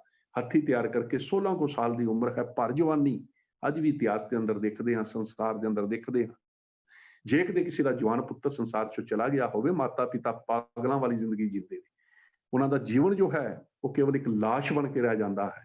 ਪਰ ਗੁਰੂ ਕੀ ਉਹ ਭੁੱਖੇ ਪਾਣੇ ਸਾਹਿਬਜ਼ਾਦੇ, ਗੁਰੂ ਕੀ ਉਸ ਭੁੱਖੇ ਪਾਣੇ ਸਿੰਘ, ਇਸ ਦੇਸ਼ ਦੀ ਸੰਸਕ੍ਰਿਤੀ, ਭਾਰਤ ਵਰਸ਼ ਦੀ ਆਜ਼ਾਦੀ, ਇਸ ਧਰਮ ਨੂੰ ਕਿ ਭਾਈ ਧਰਮ ਦੀ ਆਜ਼ਾਦੀ ਸੰਸਾਰ ਦੇ ਅੰਦਰ ਜੀਵਤ ਰਵੇ, ਇਨਸਾਨੀਅਤ ਜ਼ਿੰਦਾ ਰਵੇ। ਗੁਰੂ ਪਿਆਰ ਵਾਲਿਓ, ਉਹ ਮੈਦਾਨੇ ਜੰਗ ਦੇ ਅੰਦਰ ਜੂਝ ਰਹੇ ਨੇ। ਅੱਤ ਦੀਆਂ ਠੰਡਾਂ, ਪੋਹ ਦੀਆਂ ਠੰਡੀਆਂ ਰਾਤਾਂ ਉਸ ਖੁੱਲੀ ਚਮਕੌਰ ਦੀ ਗੜੀ ਦੇ ਅੰਦਰ ਕੱਟੀਆਂ ਨੇ, ਸਰਸਾ ਦੇ ਕੰਢੇ ਦੇ ਉੱਤੇ ਕੱਟੀਆਂ ਨੇ, ਤੇ ਅੱਜ ਇਸ ਭਾਰਤ ਵਰਸ਼ ਦੀ ਆਜ਼ਾਦੀ ਦੇ ਵਾਸਤੇ ਜੂਝ ਰਹੇ ਨੇ। ਤੇ ਫਿਰ ਬਾਬਾ ਜੁਝਾਰ ਸਿੰਘ ਜੀ ਜਥੇ ਦੇ ਨਾਲ ਜੋ ਨੇ ਮੈਦਾਨੇ ਜੰਗ ਦੇ ਅੰਦਰ ਉਤਰਦੇ ਨੇ। ਖੂਬ ਜ਼ੋਰ ਦਿਖਾ ਕੇ ਬਾਬਾ ਜੁਝਾਰ ਸਿੰਘ ਜੀ ਜਦੋਂ ਵੈਰੀ ਦੇ ਆਉ ਲਾਉਂਦੇ ਹੋਏ ਸ਼ਹੀਦ ਹੁੰਦੇ ਨੇ, ਸਾਕਾ ਫੇਰ ਉਹੀਓ ਵਾਪਰਦਾ ਹੈ, ਫੇਰ ਜੈਕਾਰਾ ਨਹੀਂ ਲੱਗਦਾ।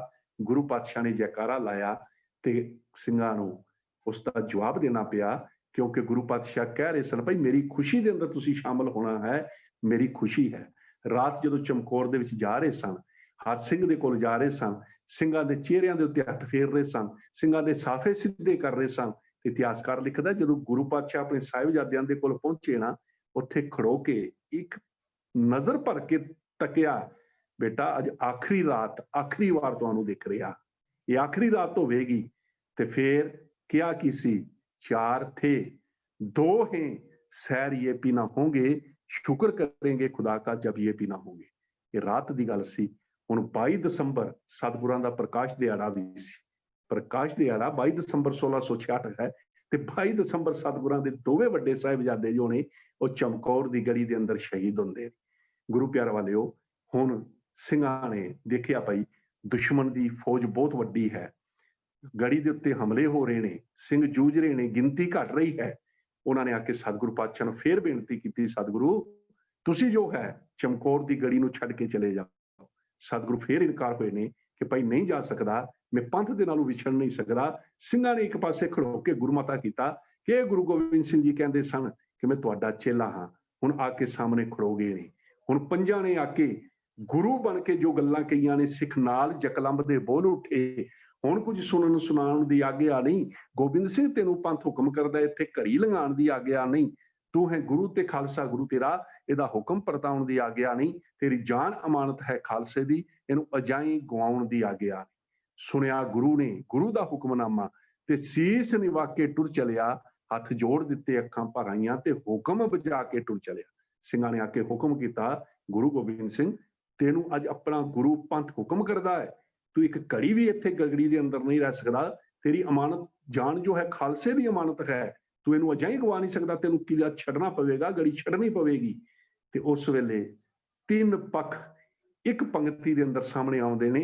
सुनिया गुरु ने गुरु दा हुक्मनामा ते सीस निवा के टुर चलिया।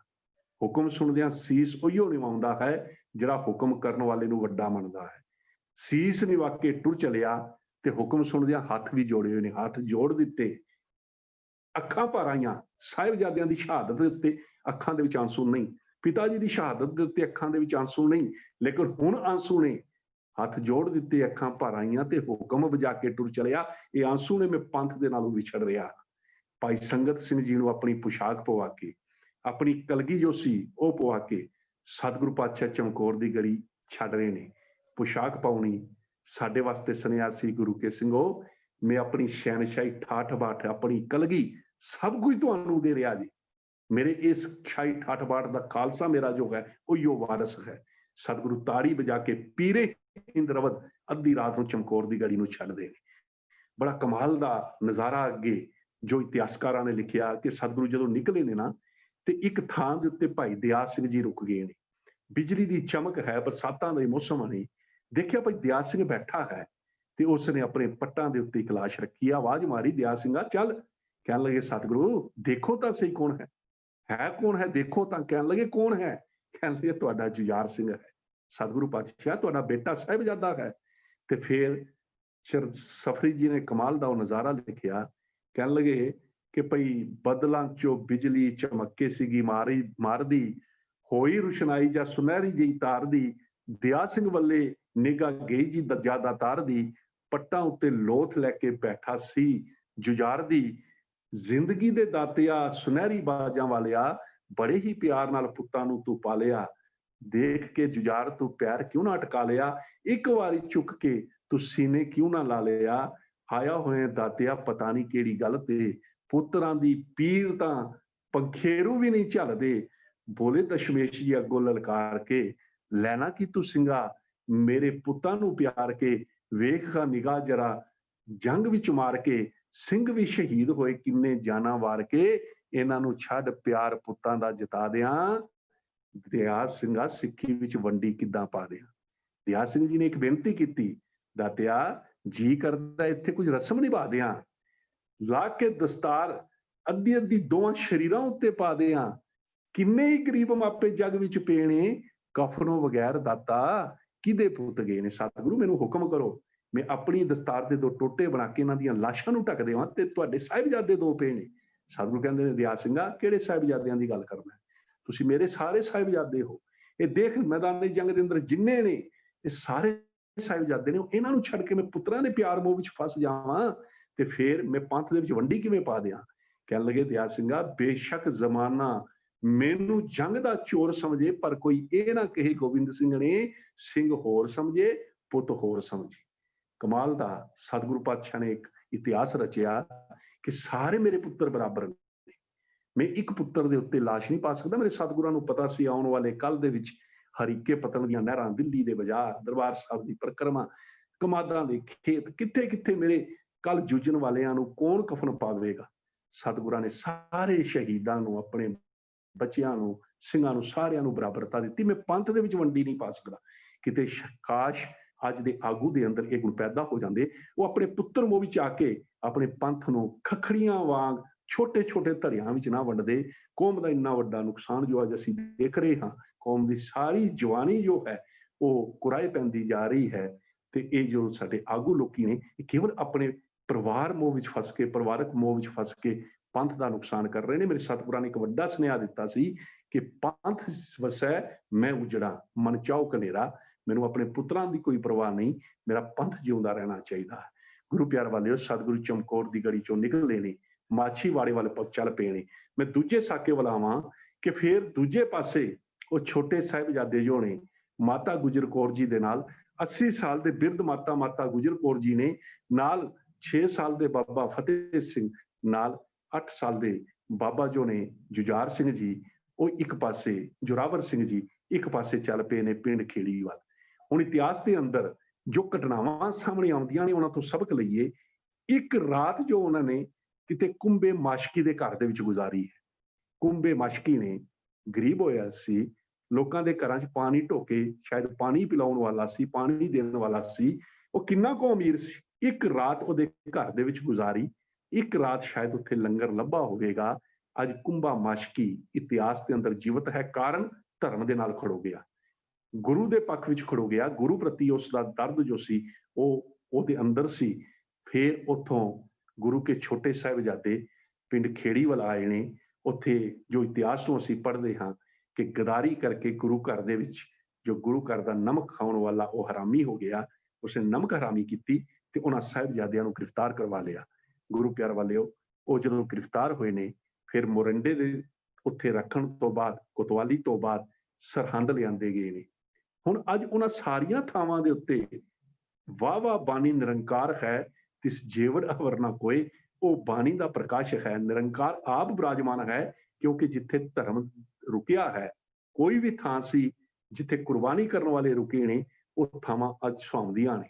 ਅੱਜ ਅਸੀਂ ਬਾਣੀ ਦੇ ਅੰਦਰ ਪੜ੍ਹਦੇ ਹਾਂ, ਦੇਖ ਰਹੇ ਹਾਂ ਕਿ ਅੱਜ ਜੋ ਸਫਰੇ ਸ਼ਹਾਦਤ ਚੱਲ ਰਿਹਾ ਹੈ, ਲੱਖਾਂ ਦੀ ਗਿਣਤੀ ਦੇ ਵਿੱਚ ਸੰਗਤ ਬੈਠੀ ਹੈ, ਉਹਨਾਂ ਸਾਹਿਬਜ਼ਾਦਿਆਂ ਨੂੰ ਅੱਤ ਦੀ ਠੰਡ ਵਿੱਚ ਚੇਤੇ ਕਰ ਰਹੀ ਹੈ। ਕਾਰਨ ਕੀ ਹੈ? ਵਾਹ ਵਾਹ ਕਰੇ ਸਹੀ ਜਲ ਸੋਹੇ, ਤਿਨ ਕੋ ਪ੍ਰਜਾ ਪੂਜਨ ਆਈ, ਜੈਕਾਰ ਕੀਓ ਧਰਮੀਆਂ ਕਾ, ਪਾਪੀ ਕੋ ਦੰਡ ਦਿਓ। ਤੇ ਗੁਰੂ ਪਿਆਰ ਵਾਲਿਓ, ਸਾਹਿਬਜ਼ਾਦਿਆਂ ਨੂੰ ਫੜ ਕੇ ਫਿਰ ਸਰਹੰਦ ਦੇ ਅੰਦਰ ਗ੍ਰਿਫਤਾਰ ਕੀਤਾ ਗਿਆ। ਫਿਰ ਕਮਾਲ ਹੋਇਆ ਜੋ ਉਹਨਾਂ ਮਹਾਨ ਸ਼ਹੀਦਾਂ ਨੇ ਕੀਤਾ। ਮਹਾਨ ਇਸ ਕਰਕੇ ਕਿ ਉਹ ਛੋਟੀ ਉਮਰ, ਜਿਸ ਉਮਰ ਦੇ ਅੰਦਰ ਕੱਚੀ ਮਿੱਟੀ ਦੇ ਘਰ ਬਣਾ ਕੇ ਬੱਚੇ ਖੇਡਦੇ ਨੇ, ਤੋਤਲੀ ਜ਼ਬਾਨ ਦੇ ਅੰਦਰ ਆਪਣੇ ਮਾਤਾ ਪਿਤਾ ਦੇ ਨਾਲ ਅੜੀਆਂ ਕਰਦੇ ਨੇ, ਜਿਨ੍ਹਾਂ ਦੀ ਜ਼ਬਾਨ ਮਾਤਾ ਪਿਤਾ ਚੰਗੀ ਤਰ੍ਹਾਂ ਨਾਲ ਨਹੀਂ ਸਮਝ ਸਕਦੇ। ਜਿਸ ਉਮਰ ਦੇ ਨਾਲ ਅੰਦਰ ਬੱਚਿਆਂ ਨੂੰ ਅਸੀਂ ਸਕੂਲ ਛੱਡਣ ਵਾਸਤੇ ਜਾਂਦੇ ਹਾਂ, ਸ਼ਾਮ ਨੂੰ ਘਰ ਆਉਣਾ ਰੋਂਦੇ ਨੇ, ਮਾਪਿਓ ਵੀ ਰੋ ਪੈਂਦੇ ਨੇ, ਜਿਸ ਉਮਰ ਦੇ ਵਿੱਚ ਬੱਚਿਆਂ ਨੂੰ ਟਿਫਨ ਪੈਕ ਕਰਕੇ ਮਾਤਾ ਪਿਤਾ ਸਕੂਲ ਭੇਜਦੇ ਨੇ ਕਿ ਭਾਈ ਬੱਚੇ ਸਾਡੇ ਜੋ ਨੇ ਦਿਨ ਨੂੰ ਕੁਝ ਖਾਣਗੇ, ਭੁੱਖੇ ਨਾ ਰਹਿ ਜਾਣ 1-2 ਘੰਟੇ ਜਦੋਂ ਸਕੂਲ ਦੇ ਅੰਦਰ ਰਹਿਣਾ ਹੈ। ਉਸ ਛੋਟੀ ਉਮਰ ਦੇ ਅੰਦਰ ਕੱਚੀਆਂ ਮਿੱਟੀ ਦੀਆਂ ਖੇਡਾਂ ਖੇਡਣ ਵਾਲੀ ਉਮਰ ਦੇ ਅੰਦਰ ਕੱਚੀਆਂ ਨੀਹਾਂ 'ਚ ਖੜੋ ਕੇ ਸਾਡੀ ਕੌਮ ਦਾ, ਮਨੁੱਖਤਾ ਦਾ ਭਵਿੱਖ ਸਵਾਰਿਆ ਜਾ ਰਿਹਾ। ਉਹ ਤੋਤਲੀ ਜ਼ਬਾਨ ਦੇ ਨਾਲ ਆਪ ਦਲੀਲ ਕਰਕੇ, ਆਪ ਆਪਣੇ ਕੇਸ ਦੀ ਪੈਰਵੀ ਕਰਕੇ ਸ਼ਹਾਦਤ ਨੂੰ ਖਿੜੇ ਮੱਥੇ ਜੋ ਹੈ ਉਹ ਪ੍ਰਵਾਨ ਕੀਤਾ ਜਾ ਰਿਹਾ ਹੈ। ਗੁਰੂ ਪਿਆਰ ਵਾਲਿਓ, ਉਸ ਛੋਟੀ ਜਿਹੀ ਉਮਰ ਦੇ ਅੰਦਰ ਜਿਹੜੀ ਖੇਡਣ ਦੀ ਉਮਰ ਹੈ, ਉਸ ਵਿੱਚ ਉਸ ਜ਼ਾਲਮ ਦੀ ਕਚਹਿਰੀ ਦੇ ਅੰਦਰ ਧਰਮ ਨੂੰ ਜ਼ਿੰਦਾ ਰੱਖਿਆ ਜਾ ਰਿਹਾ ਹੈ। ਇੱਕ ਬਹੁਤ ਵੱਡਾ ਮਹਾਨ ਸਾਕਾ ਜੋ ਹੈ ਉਹ ਵਾਪਰਦਾ ਹੈ ਉਸ ਸਰਹੰਦ ਦੀ ਧਰਤੀ ਦੇ ਉੱਤੇ। ਉਸ ਠੰਡੇ ਬੁਰਜ ਦੇ ਅੰਦਰ ਗੁਰੂ ਪਾਤਸ਼ਾਹ ਦੇ ਜੋ ਸਾਹਿਬਜ਼ਾਦੇ ਨੇ ਉਹ ਗ੍ਰਿਫਤਾਰ ਕਰਕੇ ਰੱਖੇ ਗਏ ਨੇ। ਉਹ ਠੰਡਾ ਬੁਰਜ ਜਿਹੜਾ ਗਰਮੀਆਂ ਦੇ ਵਿੱਚ ਠੰਡਕ ਦੇਣ ਵਾਸਤੇ ਸਮੇਂ ਦੇ ਹਾਕਮਾਂ ਨੇ ਬਣਾਇਆ ਸੀ, ਪੋਹ ਦੀਆਂ ਠੰਡੀਆਂ ਰਾਤਾਂ ਦੇ ਅੰਦਰ 80 ਸਾਲ ਦੀ ਬਿਰਧ ਮਾਤਾ ਤੇ ਉਹ ਛੋਟੇ ਸਾਹਿਬਜ਼ਾਦੇ, ਆਮ ਕਰਕੇ ਅਸੀਂ ਦੇਖਦੇ ਹਾਂ ਕਿ ਆਮ ਕਰਕੇ ਇੱਕ ਖਿਆਲ ਕੀਤਾ ਜਾਂਦਾ ਹੈ ਕਿ ਸਰਦੀ ਦੇ ਅੰਦਰ ਬਜ਼ੁਰਗਾਂ ਨੂੰ ਤੇ ਬੱਚਿਆਂ ਨੂੰ ਜੋ ਹੈ ਸਰਦੀ ਤੋਂ ਜ਼ਿਆਦਾ ਬਚਾਉਣਾ ਪੈਂਦਾ ਹੈ। ਪਰ ਜ਼ਾਲਮ ਵੀ ਅੱਤ ਕਰ ਰਿਹਾ ਹੈ ਕਿ ਬਜ਼ੁਰਗ ਮਾਤਾ ਜੀ ਨੂੰ ਤੇ ਨਾਲ ਸਾਹਿਬਜ਼ਾਦਿਆਂ ਨੂੰ ਜੋ ਸੀ ਉਹ ਠੰਡੇ ਬੁਰਜ ਦੇ ਅੰਦਰ ਰੱਖਿਆ ਗਿਆ ਕਿ ਅੱਤ ਦੇ ਤਸੀਹੇ ਦੇਵਾਂਗੇ, ਆਪਣੇ ਆਪ ਧਰਮ ਨੂੰ ਛੱਡ ਦੇਣਗੇ। ਗੁਰੂ ਪਿਆਰ ਵਾਲਿਓ, ਕਚਹਿਰੀ ਦੇ ਅੰਦਰ ਉਹਨਾਂ ਦੀਆਂ ਪੇਸ਼ੀਆਂ ਸ਼ੁਰੂ ਹੁੰਦੀਆਂ ਨੇ। ਤਿੰਨੋਂ ਹੀਲੇ ਜੋ ਨੇ ਉਹ ਵਰਤੇ ਜਾਂਦੇ ਨੇ। ਇੱਕ ਹੀਲਾ ਹੈ ਪਿਆਰ ਦੇ ਨਾਲ ਸਮਝਾਉਣ ਦਾ ਯਤਨ ਕੀਤਾ, ਪਿਆਰ ਜਿਤਲਾਉਣ ਦਾ ਯਤਨ ਕੀਤਾ ਕਿ ਤੁਹਾਨੂੰ ਜੋ ਹੈ ਬਹੁਤ ਪਿਆਰ ਕੀਤਾ, ਛੋਟੇ ਬੱਚੇ ਹੋ, ਮਾਸੂਮ ਹੋ, ਮਾਰੇ ਜਾਓਗੇ। ਅਸੀਂ ਫਿਰ ਲਾਲਚ ਦਿੱਤੀ, ਅਸੀਂ ਤੁਹਾਨੂੰ ਹੋਰਾਂ ਦੇ ਡੋਲੇ ਦੇਾਂਗੇ, ਤੁਹਾਨੂੰ ਨਵਾਬੀਆਂ ਦੇਾਂਗੇ, ਤੁਹਾਨੂੰ ਸਭ ਕੁਝ ਲੱਭੇਗਾ। ਤੁਹਾਡੇ ਜੋ ਪਿਤਾ ਨੇ ਉਹ ਮਾਰੇ ਜਾ ਚੁੱਕੇ ਨੇ, ਪਿਤਾ ਜੀ ਮਾਰੇ ਜਾ ਚੁੱਕੇ ਨੇ, ਭਰਾ ਤੁਹਾਡੇ ਸ਼ਹੀਦ ਹੋ ਗਏ ਨੇ, ਮਾਰੇ ਜਾ ਚੁੱਕੇ ਨੇ। ਤੁਸੀਂ ਜੋ ਹੈ ਇਹ ਸਾਡੀ ਗੱਲ ਨੂੰ ਮੰਨ ਲਵੋ, ਦੀਨ ਇਸਲਾਮ ਕਬੂਲ ਕਰ ਲਓ, ਧਰਮ ਛੱਡ ਦਿਓ। ਲੇਕਿਨ ਉਹ ਆਪਣੀ ਗੱਲ ਤੋਂ ਹਟਦੇ ਨਹੀਂ। ਉਹਨਾਂ ਨੇ ਇੱਕੋ ਜਵਾਬ ਦਿੱਤਾ, ਹਮਰੇ ਬੰਸ ਰੀਤ ਇਮਾਈ ਸੀਸ ਦੇਤ ਪਰ ਧਰਮ ਨਾ ਜਾਈ। ਸੀਸ ਜਾ ਸਕਦਾ ਹੈ, ਧਰਮ ਨਹੀਂ ਛੱਡਿਆ ਜਾ ਸਕਦਾ। ਲਾਲਚ ਦਿੱਤੀ ਗਈ ਕਿ ਤੁਹਾਨੂੰ ਦੁਨੀਆ ਦੀਆਂ ਨਵਾਬੀਆਂ ਵੀ ਦਿੱਤੀਆਂ ਜਾਣਗੀਆਂ, ਹੋਰਾਂ ਦੇ ਡੋਲੇ ਵੀ ਦਿੱਤੇ ਜਾਣਗੇ।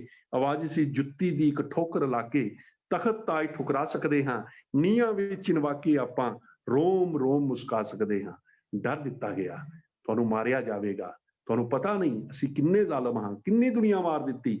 ਜਦੋਂ ਡਰ ਦਿੱਤਾ ਗਿਆ ਤਾਂ ਸਾਹਿਬਜ਼ਾਦਿਆਂ ਕੜਕ ਕੇ ਕਿਹਾ, ਸੂਬੇ ਪਰਬਤ ਦਾਬਿਆਂ ਨਾਲ ਨਾ ਹਿਲ ਜਾਂਦੇ, ਪੁੱਤਰ ਹੋਣ ਜੋ ਬੱਬਰ ਸ਼ੇਰਾਂ ਦੇ, ਕਦੀ ਭੇਡਾਂ ਦੇ ਵਿੱਚ ਨਹੀਂ ਰਲ ਜਾਂਦੇ। ਤੂੰ ਕੋਈ ਹੋਰ ਇਤਿਹਾਸ ਪੜ੍ਹਿਆ ਹੋਵੇਗਾ ਕਿ ਭਾਈ ਤੂੰ ਸਾਨੂੰ ਡਰਾ ਲਵੇਂਗਾ, ਕਦੀ ਨਹੀਂ ਹੋ ਸਕਦਾ। ਹੁਣ ਕਾਜੀ ਵੱਲੋਂ ਫਤਵੇ ਤੋਂ ਨਾ ਕਰ ਦਿੱਤਾ ਗਿਆ ਕਿ ਨਹੀਂ, ਕੋਈ ਫਤਵਾ ਲਾਗੂ ਨਹੀਂ ਹੁੰਦਾ, ਮਾਸੂਮ ਨੇ, ਛੋਟੇ ਨੇ, ਨਹੀਂ ਮਾਰੇ ਜਾ ਸਕਦੇ।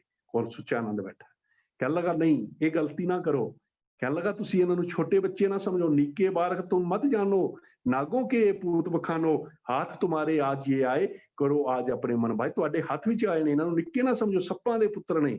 ਤੁਹਾਡੇ ਤੋਂ ਇੱਕ ਗੁਰੂ ਗੋਬਿੰਦ ਸਿੰਘ ਨਹੀਂ ਸਾਂਭਿਆ ਜਾਂਦਾ, ਇਹਨਾਂ ਨੂੰ ਕਿੱਥੋਂ ਸਾਂਭੋਗੇ? ਬਾਰ-ਬਾਰ ਪੁੱਛਦਾ ਹੈ, ਬੱਚਿਓ ਤੁਹਾਨੂੰ ਛੱਡ ਦਿੱਤਾ ਜਾਵੇ। ਸਾਬਤ ਕਰਨਾ ਚਾਹੁੰਦਾ ਹੈ ਕਿ ਹਕੀਕਤ ਦੇ ਵਿੱਚ ਕਿ ਇਹਨਾਂ ਨੂੰ ਮਾਰਨਾ ਬੜਾ ਜ਼ਰੂਰੀ ਹੈ। ਉਹ ਪੁੱਛਦਾ ਹੈ ਕਿ ਦੱਸੋ ਤੁਹਾਨੂੰ ਛੱਡਿਆ ਜਾਵੇ ਕੀ ਕਰੋਗੇ? ਕਹਿਣ ਲੱਗੇ, ਤੁਸੀਂ ਛੱਡੋਗੇ ਤੇ ਜਾ ਕੇ ਫੌਜਾਂ ਇਕੱਠੀਆਂ ਕਰਕੇ ਆਵਾਂਗੇ, ਤੁਹਾਡੇ ਵਿਰੁੱਧ ਫੇਰ ਲੜਾਂਗੇ। ਫੇਰ ਪੁੱਛਦੇ ਨੇ, ਫੇਰ ਛੱਡ ਦਿੱਤੇ ਜਾਓਗੇ, ਫੇਰ ਕੀ ਕਰੋਗੇ? ਬਾਰ-ਬਾਰ ਜਵਾਬ ਹੈ। ਤੇ ਜਦੋਂ ਉਹਨੇ 2-3 ਵਾਰ ਉਕਸਾਉਣ ਦਾ ਯਤਨ ਕੀਤਾ, ਇੱਕ ਜਵਾਬ ਸੀ ਕਿ ਜਦੋਂ ਤੱਕ ਤੁਹਾਡਾ ਜ਼ੁਲਮ ਦਾ ਰਾਜ ਇਸ ਭਾਰਤ ਵਰਸ਼ ਦੀ ਧਰਤੀ ਤੋਂ ਉੱਠਦਾ ਨਹੀਂ, ਉਨੀ ਦੇਰ ਤੱਕ ਅਸੀਂ ਆਪਣਾ ਸਰੀਰਕ ਭਾਂਡਾ ਭੰਨਣ ਵਾਸਤੇ ਬਾਰ-ਬਾਰ ਤੁਹਾਡੇ ਖਿਲਾਫ ਜੂਝਾਂਗੇ, ਮੈਦਾਨੇ ਜੰਗ ਚ ਆਵਾਂਗੇ। ਗੁਰੂ ਪਿਆਰ ਵਾਲਿਓ, ਅੱਜ ਵੀ ਅਸੀਂ ਮਾਣ ਫਖਰ ਦੇ ਨਾਲ ਇਤਿਹਾਸ ਜਦੋਂ ਪੜ੍ਹਦੇ ਹਾਂ ਨਾ, ਇਹ ਸਪਿਰਿਟ ਜਦੋਂ ਜੱਜ ਰੋਇਕਰ ਨੂੰ ਜਵਾਬ ਦਿੱਤਾ ਨਾ ਪ੍ਰੈਸ ਰਿਪੋਰਟਰਾਂ ਨੂੰ, ਜਦੋਂ ਜੱਜ ਰੋਇਕਰ ਨੇ ਸਜ਼ਾ ਸੁਣਾਈ ਭਾਈ ਸੁੱਖੇ ਜਿੰਦੇ ਨੂੰ, ਤਾਂ ਉਸ ਵੇਲੇ ਪ੍ਰੈਸ ਰਿਪੋਰਟਰਾਂ ਨੇ ਪੁੱਛਿਆ ਕਿ ਤੁਸੀਂ ਕਿਉਂ ਇਸ ਗੱਲ ਨੂੰ ਜੋ ਹੈ ਤਸਲੀਮ ਕੀਤਾ ਹੈ? ਤੁਸੀਂ ਤਾਂ ਬਚ ਗਏ ਸੀ, ਗਵਾਹੀਆਂ ਨਹੀਂ ਸੀ। ਕਹਿਣ ਲੱਗੇ, ਫਿਰ ਇਹ ਅਨਆਇਡੈਂਟੀਫਾਈਡ ਕਿਲਿੰਗ ਵਿੱਚ ਚਲਾ ਜਾਂਦਾ। ਕੌਣ ਕਹਿੰਦਾ ਕਿ ਇਹ ਅਸੀਂ ਬਦਲਾ ਹਰਮੰਦਰ ਦਾ ਲਿਆ ਹੈ? ਤੇ ਜੇ ਕਦੇ ਸਾਡੀ ਮਾਂ ਦੇ ਅੰਦਰ ਤਾਕਤ ਹੋਵੇ, ਕੋਈ ਜ਼ਾਲਮ 10 ਵਾਰ 50 ਵਾਰ ਸਾਡੇ ਗੁਰਧਾਮਾਂ ਦੇ ਉੱਤੇ ਹਮਲਾ ਕਰੇ, ਮਾਂ ਜਨਮ ਦੇਣ ਦੀ ਤਾਕਤ ਰੱਖੇ, ਅਸੀਂ 50 ਵਾਰ ਕੁਰਬਾਨ ਹੋਣ ਵਾਸਤੇ ਤਿਆਰ ਹਾਂ। ਇਹ ਉਹਨਾਂ ਗੜੀ ਦੇ ਵਿੱਚੋਂ, ਉਸ ਚਮਕੌਰ ਦੀ ਗੜੀ ਚੋਂ, ਉਸ ਸਰਹੰਦ ਦੀਆਂ ਨੀਹਾਂ ਚੋਂ, ਉਹ ਜੋ ਸਪਿਰਿਟ, ਉਹ ਜੋ ਜਜ਼ਬਾਤ, ਉਹ ਜੋ ਅਣਖ ਸਾਡੇ ਅੰਦਰ ਭਰੀ ਗਈ, ਇਹ ਉਹੀਓ ਸੰਸਾਰ ਦੇ ਅੰਦਰ ਬੋਲਦੀ ਹੈ। ਗੁਰੂ ਪਿਆਰ ਵਾਲਿਓ, ਫਿਰ ਵਜੀਦ ਖਾਨ ਨੂੰ ਗੁੱਸਾ ਹੈ, ਲਾਲੋ ਲਾਲ ਹੋਇਆ ਹੈ। ਮੈਂ ਜੋ ਇਤਿਹਾਸ ਦੇ ਅੰਦਰ ਪੜ੍ਹਿਆ, ਆਪ ਜੀ ਨੇ ਵੀ ਪੜ੍ਹਿਆ, ਕਈ ਵਾਰ ਅਸੀਂ ਸੁਣਿਆ ਕਿ ਇਹ ਦਰਸਾਇਆ ਗਿਆ ਕਿ ਸਾਹਿਬਜ਼ਾਦਿਆਂ ਨੂੰ ਕਿ ਭਈ ਕਿਸੇ ਤਰ੍ਹਾਂ ਇਹ ਸੀਸ ਝੁਕਾ ਲੈਣ। ਹੁਣ ਚਰਚਾ ਛਿੜ ਗਈ, ਭਾਈ ਇਹਨਾਂ ਨੂੰ ਅਗਰ ਸਜ਼ਾ ਦਿੱਤੀ ਜਾਵੇਗੀ, ਬਦਨਾਮੀ ਹੋਵੇਗੀ, ਪਹਿਲਾਂ ਤੋਂ ਹੀ ਬਹੁਤ ਬਦਨਾਮ ਹਾਂ, ਤਾਂ ਫਿਰ ਇੱਕ ਹੱਲ ਕੱਢਿਆ ਗਿਆ ਭਈ ਨਾ ਕਰਿਆ ਜਾਵੇ। ਉਹ ਹੱਲ ਕੀ ਸੀ ਕਿ ਅਸੀਂ ਮੁੱਖ ਦਰਵਾਜ਼ਾ ਬੰਦ ਕਰ ਲੈਂਦੇ ਹਾਂ। ਇਹ ਜਦੋਂ ਅੰਦਰ ਵੜਨਗੇ, ਫਤਿਹ ਪਹਿਲੇ ਦਿਨ ਗਜਾਈ, ਉਹਨਾਂ ਨੇ ਕਿਹਾ ਵੀ ਫਤਿਹ ਕਿਉਂ ਵਜਾਉਂਦੇ ਹੋ, ਗੁਰੂ ਗੋਬਿੰਦ ਸਿੰਘ ਦਾ ਦਰਬਾਰ ਨਹੀਂ, ਤੁਸੀਂ ਸਿਰ ਝੁਕਾਓ। ਇਨਕਾਰ ਹੋ ਗਏ ਸਨ। ਕਹਿਣ ਲੱਗੇ ਕੱਲ ਇਸ ਤਰ੍ਹਾਂ ਕਰਦੇ ਹਾਂ, ਅਸੀਂ ਵੱਡਾ ਦਰਵਾਜ਼ਾ ਬੰਦ ਕਰਦੇ ਹਾਂ, ਛੋਟਾ ਖੋਲ ਦਿੰਦੇ ਹਾਂ, ਜਦੋਂ ਅੰਦਰ ਵੜਨਗੇ ਤੇ ਅਸੀਂ ਸਿਰ ਅੰਦਰ ਕਰਨਗੇ, ਅਸੀਂ ਤਾੜੀ ਵਜਾ ਕੇ ਕਹਿ ਦਿਆਂਗੇ ਕਿ ਗੋਬਿੰਦ ਸਿੰਘ ਦੇ ਬੱਚੇ ਝੁਕ ਗਏ ਨੇ। ਜਦੋਂ ਇਹ ਵਿਉਂਤਬੰਦੀ ਕੀਤੀ ਗਈ, ਸਾਹਿਬਜ਼ਾਦੇ ਪਹੁੰਚੇ ਨੇ। ਦੇਖੋ ਕਿਆ ਕਮਾਲ ਦੀ ਅਗਵਾਈ ਸੀ ਗੁਰੂ ਪਾਤਸ਼ਾਹ ਦੀ, ਕਿਆ ਕਮਾਲ ਦਾ ਸਿਧਾਂਤ ਜੋ ਨੇ ਭਰੇ ਗਏ ਨੇ ਕਿ ਜਦੋਂ ਅੰਦਰ ਨਜ਼ਦੀਕ ਆ ਕੇ ਪਹੁੰਚੇ, ਦੇਖਿਆ ਵੀ ਕਾਰਨ ਕੀ ਹੈ, ਕੀ ਕਾਰਨ ਹੈ। ਅੱਜ ਤਾਂ ਅਸੀਂ ਦੁਸ਼ਮਣ ਦੀਆਂ ਚਾਲਾਂ ਹੀ, ਸਾਡੇ ਵੱਡੇ ਵੱਡੇ ਵਿਦਵਾਨ ਤੇ ਆਗੂ ਸਾਰੇ ਫਸ ਜਾਂਦੇ ਨੇ, ਲੇਕਿਨ ਦੇਖਿਆ ਵੀ ਕਾਰਨ ਕੀ ਹੈ। ਪਹਿਲਾਂ ਆਪਣੇ ਚਰਨ ਅੰਦਰ ਕੀਤੇ ਨੇ, ਗੱਜ ਕੇ ਫਤਿਹ ਗਜਾਈ, ਫਿਰ ਉਹ ਉਸ ਚਾਨਣ ਬੋਲ ਪਿਆ, ਕਹਿਣ ਲੱਗਾ ਓਏ ਬੱਚਿਓ, ਗੋਬਿੰਦ ਸਿੰਘ ਦਾ ਦਰਬਾਰ ਨਹੀਂ, ਖਾਨ ਵਜੀਦੇ ਦੀ ਕਚਹਿਰੀ ਹੈ, ਝੁਕ ਕੇ ਸਲਾਮ ਕਰੋ। ਕਹਿਣ ਲੱਗੇ ਨਹੀਂ, ਇਹ ਸਿਰ ਕੇਵਲ ਤੇ ਕੇਵਲ ਗੁਰੂ ਦੇ ਅੱਗੇ ਝੁਕਿਆ ਹੈ। ਅੱਜ ਖਾਨ ਵਜੀਦਾ ਹੱਸ ਰਿਹਾ ਹੈ, ਮੈਂ ਉਸ ਗੱਲ ਤੇ ਵੀ ਆ ਕੇ ਗੱਲ ਕਰਾਂਗਾ। ਅੱਜ ਖਾਨ ਵਜੀਦਾ ਹੱਸ ਰਿਹਾ ਹੈ। ਤੇ ਜਦੋਂ ਫਿਰ ਕਚਹਿਰੀ ਦੇ ਵਿੱਚ ਪੇਸ਼ੀਆਂ ਚੱਲਦੀਆਂ ਨੇ, ਸਾਹਿਬਜ਼ਾਦੇ ਜੋ ਨੇ ਝੁਕ ਨਹੀਂ ਰਹੇ, ਤਾਂ ਉਸ ਵੇਲੇ ਉਹਨਾਂ ਨੂੰ ਇੱਕ ਗੱਲ ਕਹੀ ਗਈ। ਵਜੀਦਾ ਕੜਕ ਕੇ ਕਹਿਣ ਲੱਗਾ ਕਿਆ ਵਜੀਦੇ ਜੋਰਾਵਰ ਸਿੰਘ, ਉਹ ਤਕਲਾ ਆਰੇ ਦੇ ਦੰਦੇ। ਤੇ ਅੱਗੋਂ ਜਵਾਬ ਸੀ, ਓਏ ਮਤੀ ਦਾਸ ਦੇ ਸਿਰ ਨੇ ਇਹ ਦੰਦੇ ਅਜਮਾਵੇ ਕਿਹਨੇ, ਸੋਚ ਫਤਿਹ ਸਿੰਘ ਸੋਚ, ਨਹੀਂ ਤਾਂ ਮੱਛੀ ਵਾਂਗੂ ਲੋਤੇ ਤਲਸਾਂ। ਓਏ ਇਸ ਤੇ ਮੇਰੇ ਬਾਬੇ ਅਰਜਨ ਆਪਣੇ ਅੰਗ ਤਲਵਾਵੇ ਕਿਹਨੇ, ਜੋਰਾਵਰ ਸਿੰਘ ਆਲੂਆਂ ਵਾਂਗ ਦੇਗਾਂ ਵਿੱਚ ਉਬਾਲੇ ਜਾਸੋ। ਓਏ ਗੁਰਸਿੱਖੀ ਲਈ ਸਿੱਖ ਦਿਆਲੇ ਕਈ ਉਬਾਲੇ ਲਾਵੇ ਕਿਹਨੇ, ਗੱਡੋ ਪਾਤਾਲਾਂ ਦੇ ਵਿੱਚ ਗੱਡੋ, ਵੱਡੋ ਟੋਕਿਆਂ ਦੇ ਨਾਲ ਵੱਡੋ, ਜ਼ੁਲਮ ਦੇ ਅੱਗੇ ਸੀਸ ਸਾਡਾ ਨਾ ਝੁਕਿਆ, ਨਾ ਝੁਕਣਾ ਖਾਨਾ, ਤੇਰੀਆਂ ਛਬੀਆਂ ਰੰਬੀਆਂ ਪਾਸੋਂ, ਤੇਰੀਆਂ ਤੇਜ ਕਟਾਰਾਂ ਪਾਸੋਂ, ਗੋਬਿੰਦ ਸਿੰਘ ਦਾ ਲਹੂ ਅਣਖੀਲਾ ਨਾ ਸੁੱਕਣਾ ਨਾ ਮੁੱਕਣਾ ਖਾਨਾ। ਕਿਆ ਕਮਾਲ ਦਾ ਜਵਾਬ ਸੀ ਕਿ ਨਹੀਂ, ਕਦੀ ਨਹੀਂ ਹੋ ਸਕਦਾ ਕਿ ਗੋਬਿੰਦ ਸਿੰਘ ਦਾ ਲਹੂ ਤੁਹਾਡੇ ਅੱਗੇ ਝੁਕ ਜਾਵੇ। ਹੁਣ ਡਰ ਦੇ ਨਾਲ ਲਾਲਚ ਸ਼ੁਰੂ ਕੀਤੀ। ਗੁਰੂ ਪਿਆਰੇ ਵੱਲੋਂ ਤਿੰਨ ਹੀ ਤਰੀਕੇ ਜੇ ਕਿਸੇ ਦਾ ਈਮਾਨ ਡਲਾਉਣ ਦਾ, ਡਰ, ਲਾਲਚ ਤੇ ਪਿਆਰ। ਜਾਂ ਪਿਆਰ ਦੇ ਵਿੱਚ ਅਸੀਂ ਦੇਖਦੇ ਹਾਂ ਕਈ ਵਾਰ ਬੱਚੀਆਂ ਧਰਮ ਛੱਡ ਜਾਂਦੀਆਂ ਨੇ, ਮਾਤਾ ਪਿਤਾ ਦਾ ਧਰਮ ਕੋਈ ਪਰਵਾਹ ਨਹੀਂ, ਭਰਾਵਾਂ ਦੀ ਕੋਈ ਪਰਵਾਹ ਨਹੀਂ, ਬਰਾਦਰੀ ਭਾਈਚਾਰੇ ਦਾ ਕੋਈ ਪਰਵਾਹ ਨਹੀਂ, ਛੱਡ ਜਾਂਦੀਆਂ ਨੇ ਧਰਮ, ਕਿਸੇ ਗੈਰ ਧਰਮ ਦੇ ਨਾਲ ਚਲੀਆਂ ਜਾਂਦੀਆਂ। ਕਈ ਵਾਰ ਡਰ ਦੇ ਵਿੱਚ ਲੋਕਾਂ ਨੇ ਧਰਮ ਛੱਡਿਆ, ਬੇਅੰਤ ਦੁਨੀਆ ਨੇ ਡਰ ਦੇ ਵਿੱਚ ਧਰਮ ਛੱਡਿਆ, ਗਜਨੀ ਦੇ ਬਾਜ਼ਾਰਾਂ ਵਿੱਚ ਟਕੇ ਟਕੇ ਦੇ ਨਾਲ ਵਿਕ ਗਏ ਡਰ ਦੇ ਕਾਰਨ। ਤੇ ਕਈ ਜੋ ਨੇ ਉਹ ਲਾਲਚ ਵਿੱਚ ਛੱਡਦੇ ਨੇ। ਜਦੋਂ ਅੱਜ ਸਵਾਲ ਉੱਠਦਾ ਹੈ ਜੀ ਫਲਾਨਾ ਪੈਸਿਆਂ ਦੇ ਨਾਲ ਸਿੱਖੀ ਛੱਡ ਕੇ ਚਲਾ ਗਿਆ, ਜਾਣ ਦਿਓ ਜਿਹੜਾ ਅੱਜ ਸਿੱਖੀ ਛੱਡ ਗਿਆ ਪੈਸਿਆਂ ਦੇ ਨਾਲ, ਕੱਲ ਥੋੜੀ ਕੀਮਤ ਫਾਲਤੂ ਲੱਭੀ ਤੇ ਉਹ ਇਸਲਾਮ ਵੀ ਚਲਾ ਜਾਵੇਗਾ, ਉਹ ਕਿਤੇ ਵੀ ਜਾ ਸਕਦਾ। ਇੱਥੇ ਤਾਂ ਸਿਰ ਦੇਣਾ ਬਣਦਾ, ਇੱਥੇ ਤਾਂ ਸਿਰ ਲਿਆ ਜਾਂਦਾ, ਇੱਥੇ ਤਾਂ ਸਿਰ ਭੇਟ ਕੀਤਾ ਜਾਂਦਾ। ਤੇ ਗੁਰੂ ਪਿਆਰ ਵਾਲਿਓ, ਉਸ ਵੇਲੇ ਫਿਰ ਕਰਕੇ ਕੇ ਸੁਬਾ ਕਹਿੰਦਾ, ਗੋਬਿੰਦ ਸਿੰਘ ਦੇ ਬਾਗੀ ਪੁੱਤਰੋ, ਤੁਹਾਡੇ ਵਿੱਚ ਉਡੀਕਦੇ ਖੜੀਆਂ, ਇਧਰ ਕੁਲ ਜੰਨਤ ਦੀਆਂ ਹੂਰਾਂ, ਇਧਰ ਕੁਲ ਨੰਗੀਆਂ ਤਲਵਾਰਾਂ, ਇਧਰ ਜੋਬਨ ਦੇ ਬੁਰਕੇ ਵਿੱਚ ਚੰਨ ਜੀਆਂ ਸੁੰਦਰ ਮੁਟਿਆਰਾਂ, ਇਧਰ ਭੁੱਖੀਆਂ ਤੇ ਧਿਆਈਆਂ ਖੂਨੀ ਰੰਬੀਆਂ ਤੇਜ ਕਡਾਰਾਂ, ਇਧਰ ਜਾਮ ਸੁਰਾਈਆਂ ਸ਼ਰਬਤ ਖਿਲਤ ਰੁਤਬੇ ਮੋਜ ਬਹਾਰਾਂ, ਇਧਰ ਇੱਟਾਂ ਚੂਨਾ ਗਾਰਾ ਮੌਤ ਦੀਆਂ ਖੱਡਾਂ ਤੇ ਗਾਰਾਂ। ਓਏ ਫੁੱਲਾਂ ਤੋਂ ਵੀ ਸੋਲ ਮਸੂਮੋ, ਚੁਣ ਲਵੋ ਤਾਂ ਚੁੱਪ ਸੁਣ ਲਓ, ਚੁਣ ਲਓ ਮੰਜ਼ਲ, ਨਹੀਂ ਤਾਂ ਤੁਹਾਨੂੰ ਨਿਗਲਣ ਖਾਤਰ ਮੂੰਹ ਅੱਡੀਆਂ ਖੜੀਆਂ ਦੀਵਾਰਾਂ, ਤੁਹਾਨੂੰ ਦੀਵਾਰਾਂ 'ਚ ਚਿਣ ਕੇ ਮਾਰਾਂਗੇ। ਅਸੀਂ ਕਹਿੰਦੇ ਨੀਆਂ ਸ਼ਹੀਦ ਹੋਏ। ਇਹ ਨਵਾਂ ਤਰੀਕਾ ਲੱਭਿਆ ਗਿਆ ਸੀ। ਇੰਨਾ ਡਰਾ ਦਿਓ ਕਿ ਮਨੁੱਖਤਾ ਦਾ ਕੋਈ ਆਦਮੀ ਭਾਰਤ ਵਰਸ਼ ਦੇ ਅੰਦਰ ਸਮੇਂ ਦੇ ਹਾਕਮ ਦੇ ਅੱਗੇ ਸਿਰ ਚੁੱਕ ਕੇ ਨਾ ਖੜੋ ਸਕੇ। ਇਹ ਇਸੇ ਤਰੀਕੇ ਲੱਭੇ ਸਨ ਕਿ ਭਾਈ ਤੁਹਾਨੂੰ ਚਿਣ ਕੇ ਰੱਖ ਦਿਆਂਗੇ। ਅੱਗੋਂ ਜਵਾਬ ਵਾਲਾ ਕਮਾਲ ਦਾ ਸੀ, ਕਹਿਣ ਲੱਗੇ ਸਾਡੇ ਸਿਰਾਂ ਤੇ ਉਸਰੀਆਂ ਹੋਈਆਂ ਤੇਰੇ ਜ਼ੁਲਮ ਦੀਆਂ ਦੀਵਾਰਾਂ, ਗੁਰਸਿੱਖੀ ਦੇ ਪਾਕ ਮਹਿਲ ਲਈ ਬਣ ਜਾਸਨ ਬੁਨਿਆਦਾਂ ਖਾਣਾ। ਗੋਬਿੰਦ ਸਿੰਘ ਦੇ ਲਹੂ ਤੋਂ ਆਪਣੀ ਈਨ ਮਨਾਉਣੀ ਚਾਹੁੰਦਾ, ਕਿਆਮਤ ਤੱਕ ਨਾ ਪੂਰੀਆਂ ਉਸ ਨੂੰ ਤੇਰੀਆਂ ਨੀਚ ਮੁਰਾਦਾਂ ਖਾਣਾ। ਸਾਡੇ ਸਿਰਾਂ ਦੇ ਉੱਤੇ ਜੋ ਨੀਹਾਂ ਤੂੰ ਚਿਣੇਗਾ, ਇਹ ਗੁਰਸਿੱਖੀ ਦੇ ਪਾਕ ਮਹਿਲ ਵਾਸਤੇ ਸਿੱਖੀ ਰਾਜ ਦੀਆਂ ਨੀਹਾਂ ਬਣਨਗੀਆਂ। ਤੇ ਫਿਰ ਉਸਨੇ ਕਿਹਾ, ਭਾਈ ਕਿਹੜੀਆਂ ਨੀਹਾਂ ਦੀ, ਕਿਹੜੇ ਰਾਜ ਭਾਗ ਦੀ ਗੱਲ ਕਰਦੇ ਹੋ, ਆਰਾਮ ਕਰੋ, ਨਵਾਬੀਆਂ ਲੈ ਲਓ, ਹੂਰਾਂ ਦੇ ਡੋਲੇ ਲੈ ਲਓ। ਤੇ ਅੱਗੋਂ ਕਹਿਣ ਲੱਗੇ, ਕਹਿੰਦਾ ਰਾਜ ਲੈ ਲਓ, ਕਹਿੰਦਾ ਤਾਜ ਲੈ ਲਓ, ਦੋ ਅਣਜਾਣ ਖਰੀਦਣਾ ਚਾਹੁੰਦਾ ਹੈ, ਬੜਾ ਭੋਲਾ ਸੁੱਟ ਕੇ ਕੋਡੀਆਂ ਤੇ ਈਮਾਨ ਖਰੀਦਣਾ ਚਾਹੁੰਦਾ ਹੈ। ਤੂੰ ਸਾਡਾ ਈਮਾਨ ਖਰੀਦਣਾ ਚਾਹੁੰਦਾ ਹੈ, ਕਦੀ ਨਹੀਂ ਹੋ ਸਕਦਾ ਕਿ ਸਾਡਾ ਈਮਾਨ ਖਰੀਦ ਸਕੇ। ਤੇ ਫਿਰ ਗਰਜ ਕੇ ਕਿਹਾ, ਕੰਨ ਖੋਲ ਕੇ ਸੁਣ ਲੈ ਤੂੰ ਖਾਨ ਵਜੀਦੇ, ਓਏ ਸਿੱਖੀ ਸਿਦਕ ਨਾ ਕਿਸੇ ਤੋਂ ਕਦੀ ਜਾਨ ਖਰੀਦੇ, ਐਨਕ ਲਾਤੋ ਹਸਬ ਦੀ ਤਾਂ ਖੋਲ ਕੇ ਦਿੱਦੇ, ਤੈਨੂੰ ਡਰ ਨਹੀਂ ਗੋਬਿੰਦ ਸਿੰਘ ਦਾ ਸੀ ਪੁੱਤਰ ਜੀ ਦੇ। ਤੂੰ ਸਾਡਾ ਈਮਾਨ ਖਰੀਦਣਾ ਚਾਹੁੰਦਾ, ਤੂੰ ਬੀਜ ਰਿਹਾ ਆਪਣੇ ਰਾਹਾਂ ਵਿੱਚ ਕੰਡੇ। ਉਹ ਸਮਾਂ ਦੂਰ ਨੇ ਜਦੋਂ ਇਸ ਥਾਂ ਖੜਕਣਗੇ ਖੰਡੇ। ਤੂੰ ਭੁੱਲਿਆ ਹੈ, ਇੱਕ ਗੱਲ ਚੇਤੇ ਰੱਖ, ਸੋ ਸਾਡਾ ਈਮਾਨ ਨਹੀਂ ਖਰੀਦ ਸਕਦਾ, ਪਰ ਕਮਾਲ ਇਸ ਗੱਲ ਦਾ ਹੈ ਕਿ ਅੱਜ ਕਿੱਥੇ ਨਹੀਂ ਖਰੀਦਿਆ ਜਾ ਰਿਹਾ। ਅੱਜ ਛੋਟੇ ਛੋਟੇ ਟੁਕੜਾਂ ਦੇ ਉੱਤੇ ਨਿੱਕੀ ਨਿੱਕੀ ਕਿਸੇ, ਅਸੀਂ ਕਹਿ ਸਕਦੇ ਹਾਂ ਕਿਸੇ ਅਹੁਦੇ ਦੇ ਵਾਸਤੇ ਸਿੱਖ ਲਲਕਾਰੀਆਂ ਕੱਢਦਾ ਫਿਰਦਾ ਹੈ, ਤੇ ਸਾਹਿਬਜ਼ਾਦਿਆਂ ਦੀ ਉਹ ਮਹਾਨ ਸ਼ਹਾਦਤ ਅੱਜ ਸਾਨੂੰ ਭੁੱਲੀ ਹੈ। ਗੁਰੂ ਪਿਆਰ ਵਾਲਿਓ, ਇਹ ਸਾਰੀਆਂ ਕਚਹਿਰੀਆਂ ਭੁਗਤਣ ਤੋਂ ਬਾਅਦ ਆਖਰ ਜੋ ਸਜ਼ਾ ਸੀ ਉਹ ਨੀਅਤ ਹੋ ਗਈ ਕਿ ਇਹਨਾਂ ਨੂੰ ਜੋ ਸਮੇਂ ਦਾ ਹਾਕਮ ਹੈ ਉਸ ਦੀ ਬਗਾਵਤ ਦੇ ਇਲਜ਼ਾਮ ਦੇ ਵਿੱਚ ਇਹਨਾਂ ਨੂੰ ਨੀਹਾਂ ਵਿੱਚ ਚਿਣ ਕੇ ਜਵਾ ਕਰਕੇ ਸ਼ਹੀਦ ਕੀਤਾ ਜਾਵੇ। ਤੇ ਗੁਰੂ ਪਿਆਰ ਵਾਲਿਓ, ਉਹ ਛੋਟੀਆਂ ਛੋਟੀਆਂ ਜਿੰਦਾਂ ਜਦੋਂ ਆਖਰੀ ਵਾਰ ਮਾਤਾ ਗੁਜਰ ਕੌਰ ਜੀ ਤੋਂ ਉਸ ਠੰਡੇ ਬੁਰਜ ਤੋਂ ਆਉਂਦੀਆਂ ਨੇ ਤੇ ਮਾਤਾ ਜੀ ਕਹਿੰਦੇ ਨੇ, ਜਾਣੇ ਸੇ ਪਹਿਲੇ आओ गले से लगा तो लूं, केसों को कंगी करूं, जरा मुंह तो तुलाल तो लूं, प्यारे से सरों पे कलगी सजा तो लूं, जाने से पहले दुल्हा बना तो लूं। माता जी ने आप ਤਿਆਰ ਕੀਤਾ। ਅੱਜ ਵੀ ਅਸੀਂ ਦੇਖਦੇ ਹਾਂ ਚਿੱਤਰ, ਭਾਵੇਂ ਅਸੀਂ ਨਹੀਂ ਮੰਨਦੇ, ਲੇਕਿਨ ਚਿੱਤਰਾਂ ਦੇ ਵਿੱਚ ਜਦੋਂ ਵੀ ਸਾਹਿਬਜ਼ਾਦਿਆਂ ਨੂੰ ਦੇਖਦੇ ਹਾਂ ਦਸਤਾਰਾਂ ਵਿੱਚ ਦੇਖਦੇ ਹਾਂ। ਸਾਡੇ ਸਿਰਾਂ ਤੋਂ ਉਤਰ ਗਈਆਂ, ਸਾਡੇ ਬੱਚਿਆਂ ਦੇ ਸਿਰਾਂ ਤੋਂ ਉਤਰ ਗਈਆਂ, ਲੇਕਿਨ ਨੀਹਾਂ ਦੇ ਵਿੱਚ, ਖਾਨ ਵਜੀਦੇ ਦੀ ਕਚਹਿਰੀ ਦੀਆਂ ਨੀਹਾਂ ਦੇ ਵਿੱਚ ਸਾਹਿਬਜ਼ਾਦੇ ਦਸਤਾਰਾਂ ਸਣੇ ਖੜੇ ਨੇ। ਇੱਕ ਵਾਰ ਸ਼੍ਰੀਲੰਕਾ ਦੇ ਨਾਲ ਮੈਚ ਚੱਲ ਰਿਹਾ ਸੀ ਭਾਰਤ ਵਰਸ਼ ਦਾ, ਹਰਭਜਨ ਸਿੰਘ ਹੈਲਮਟ ਪਾ ਕੇ ਖੇਡਣ ਆਇਆ ਤੇ ਸ਼੍ਰੀਲੰਕਨ ਲੋਕਾਂ ਦੇ ਹੱਥ ਵਿੱਚ ਇੱਕ ਬੈਨਰ ਸੀ, turbaned Sikh bears helmet, I believe not. ਕਮਾਲ ਦੀ ਗੱਲ ਸੀ ਕਿ ਦਸਤਾਰ ਵਾਲਾ ਸਿੱਖ ਉਹਦੇ ਸਿਰ ਦੇ ਉੱਤੇ ਹੈਲਮਟ ਹੋਵੇ, ਮੈਂ ਯਕੀਨ ਨਹੀਂ ਕਰ ਸਕਦਾ। ਗੁਰੂ ਪਿਆਰ ਵਾਲਿਓ, ਨੀਹਾਂ ਦੇ ਅੰਦਰ ਦਸਤਾਰਾਂ ਨੇ। ਤੇ ਫਿਰ ਉਸ ਵੇਲੇ ਜਦੋਂ ਸਜ਼ਾ ਮੁਕਰਰ ਹੋਈ, ਨਵਾਬ ਮਲੇਰਕੋਟਲੇ ਨੇ ਆਵਾਜ਼ ਚੁੱਕੀ, ਕਹਿਣ ਲੱਗੇ ਲੈ ਗੁਰੂ ਗੋਬਿੰਦ ਸਿੰਘ ਦੇ ਬੱਚੇ ਪਕੜ ਕੇ ਤੂੰ ਜੋ ਸਜ਼ਾ ਦੇਣਾ ਚਾਹੁੰਦਾ ਹੈ, ਕਹਿਣ ਲੱਗਾ ਬਦਲਾ ਹੀ लेना होगा तो हम लेंगे वापस से, खुदा महफूज रखे मुझे ऐसे पाप से।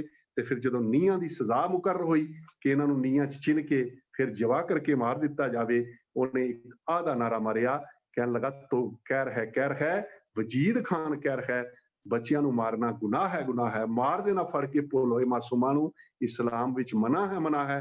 ਜਿਉਂਦਾ ਗੋਬਿੰਦ ਸਿੰਘ ਨਾਲ ਦੇ ਲੜਕੇ ਮਾਰੇ ਜੇ ਤੂੰ ਇਸ ਨੂੰ, ਮਜ਼ਾ ਆਉਂਦਾ ਤਾਂ ਹੈ, ਮਾਰ ਦੇਣਾ ਫੜ ਕੇ ਬੇਦੋਸ਼ਾਂ ਮਾਸੂਮਾਂ ਨੂੰ, ਚੰਗਾ ਇਨਸਾਫ ਹੈ, ਚੰਗਾ ਇਹ ਨਿਆਂ ਹੈ। ਗੁਰੂ ਪਿਆਰ ਵਾਲੇ, ਚਮਕੌਰ ਦੀ ਗੜੀ ਵਿੱਚ ਲੜਿਆ ਸੀ, ਲੇਕਿਨ ਇੱਥੇ ਉਹਨੇ ਆਹ ਦਾ ਨਾਰਾ ਮਾਰਿਆ। ਬਦਕਿਸਮਤੀ ਆਈ ਕੌਮ ਦੀ ਜਵਾਨੀ ਜੇਲ੍ਹਾਂ ਦੇ ਵਿੱਚ ਹੈ, ਮਾਰ ਦਿੱਤੀ ਗਈ, ਸਾੜ ਦਿੱਤੀ ਗਈ, ਅਣਪਛਾਤੇ ਕਰਕੇ ਕਿਸੇ ਆਪਣੇ ਨੇ ਨਾਰਾ ਨਹੀਂ ਮਾਰਿਆ। ਲੇਕਿਨ ਜਿਸ ਮਲੇਰਕੋਟਲੇ ਦੇ ਨਵਾਬ ਨੇ ਨਾਰਾ ਮਾਰਿਆ ਸੀ ਤੇ ਪੰਥ ਨੇ ਅੱਜ ਦਿਨ ਤੱਕ ਉਹਨਾਂ ਦਾ ਕਰਜ਼ਾ ਆਪਣੇ ਸਿਰ ਦੇ ਉੱਤੇ ਰੱਖਿਆ। ਜਦੋਂ ਭਾਰਤ ਵਰਸ਼ ਦੀ ਵੰਡ ਵੇਲੇ ਕਤਲੋ ਗਾਰਤ ਹੋਈ, ਮਲੇਰਕੋਟਲੇ ਦਾ ਕੋਈ ਨੁਕਸਾਨ ਨਹੀਂ ਹੋਣ ਦਿੱਤਾ। ਅੱਜ ਦਿਨ ਤੱਕ ਭਾਵੇਂ ਗਿਣਤੀ ਉਹਨਾਂ ਦੀ ਥੋੜੀ ਸੀ, ਜਦੋਂ ਤੱਕ ਸਰਕਾਰਾਂ ਰਹੀਆਂ ਨੇ, ਪੰਥਕ ਸਰਕਾਰਾਂ ਰਹੀਆਂ ਨੇ, ਹਮੇਸ਼ਾ ਉੱਥੋਂ ਟਿਕਟ ਵੀ ਉਹਨਾਂ ਨੂੰ ਦਿੱਤੀ ਜਾਂਦੀ ਰਹੀ, ਉਹਨਾਂ ਨੂੰ ਜਿਤਾਇਆ ਵੀ ਜਾਂਦਾ ਰਿਹਾ, ਉਹਨਾਂ ਨੂੰ ਜੋ ਸੀ ਮਿਨਿਸਟਰੀ ਵੀ ਦਿੱਤੀ ਜਾਂਦੀ ਰਹੀ। ਲੇਕਿਨ ਕੌਮ ਨੇ ਉਹਨਾਂ ਦੀ ਕੀਤੀ ਹੋਈ ਉਸ ਆਹ ਦੇ ਨਾਰੇ ਨੂੰ ਜੋ ਸੀ ਉਹ ਜ਼ਰੂਰ ਚੇਤੇ ਰੱਖਿਆ ਹੈ। ਤੇ ਗੁਰੂ ਪਿਆਰ ਵਾਲਿਓ, ਜਦੋਂ ਸਾਹਿਬਜ਼ਾਦਿਆਂ ਨੂੰ ਨੀਹਾਂ 'ਚ ਖੜਾ ਕੀਤਾ ਗਿਆ ਨਾ, ਤੇ ਜਲਾਦ ਨੂੰ, ਕਿਉਂਕਿ ਹਾਹਾਕਾਰ ਮਚ ਗਈ ਸਜ਼ਾ ਸੁਣਨ ਤੋਂ ਬਾਅਦ, ਬਗਾਵਤ ਦਾ ਸੀ ਕਿ ਭਈ ਲੋਕੀ ਲਾਹਨਤਾਂ ਪਾ ਰਹੇ ਨੇ, ਤੇ ਜਲਾਦ ਨੂੰ ਕਿਹਾ ਗਿਆ ਤੂੰ ਡਰਾ ਲੈ ਇਹਨਾਂ ਨੂੰ।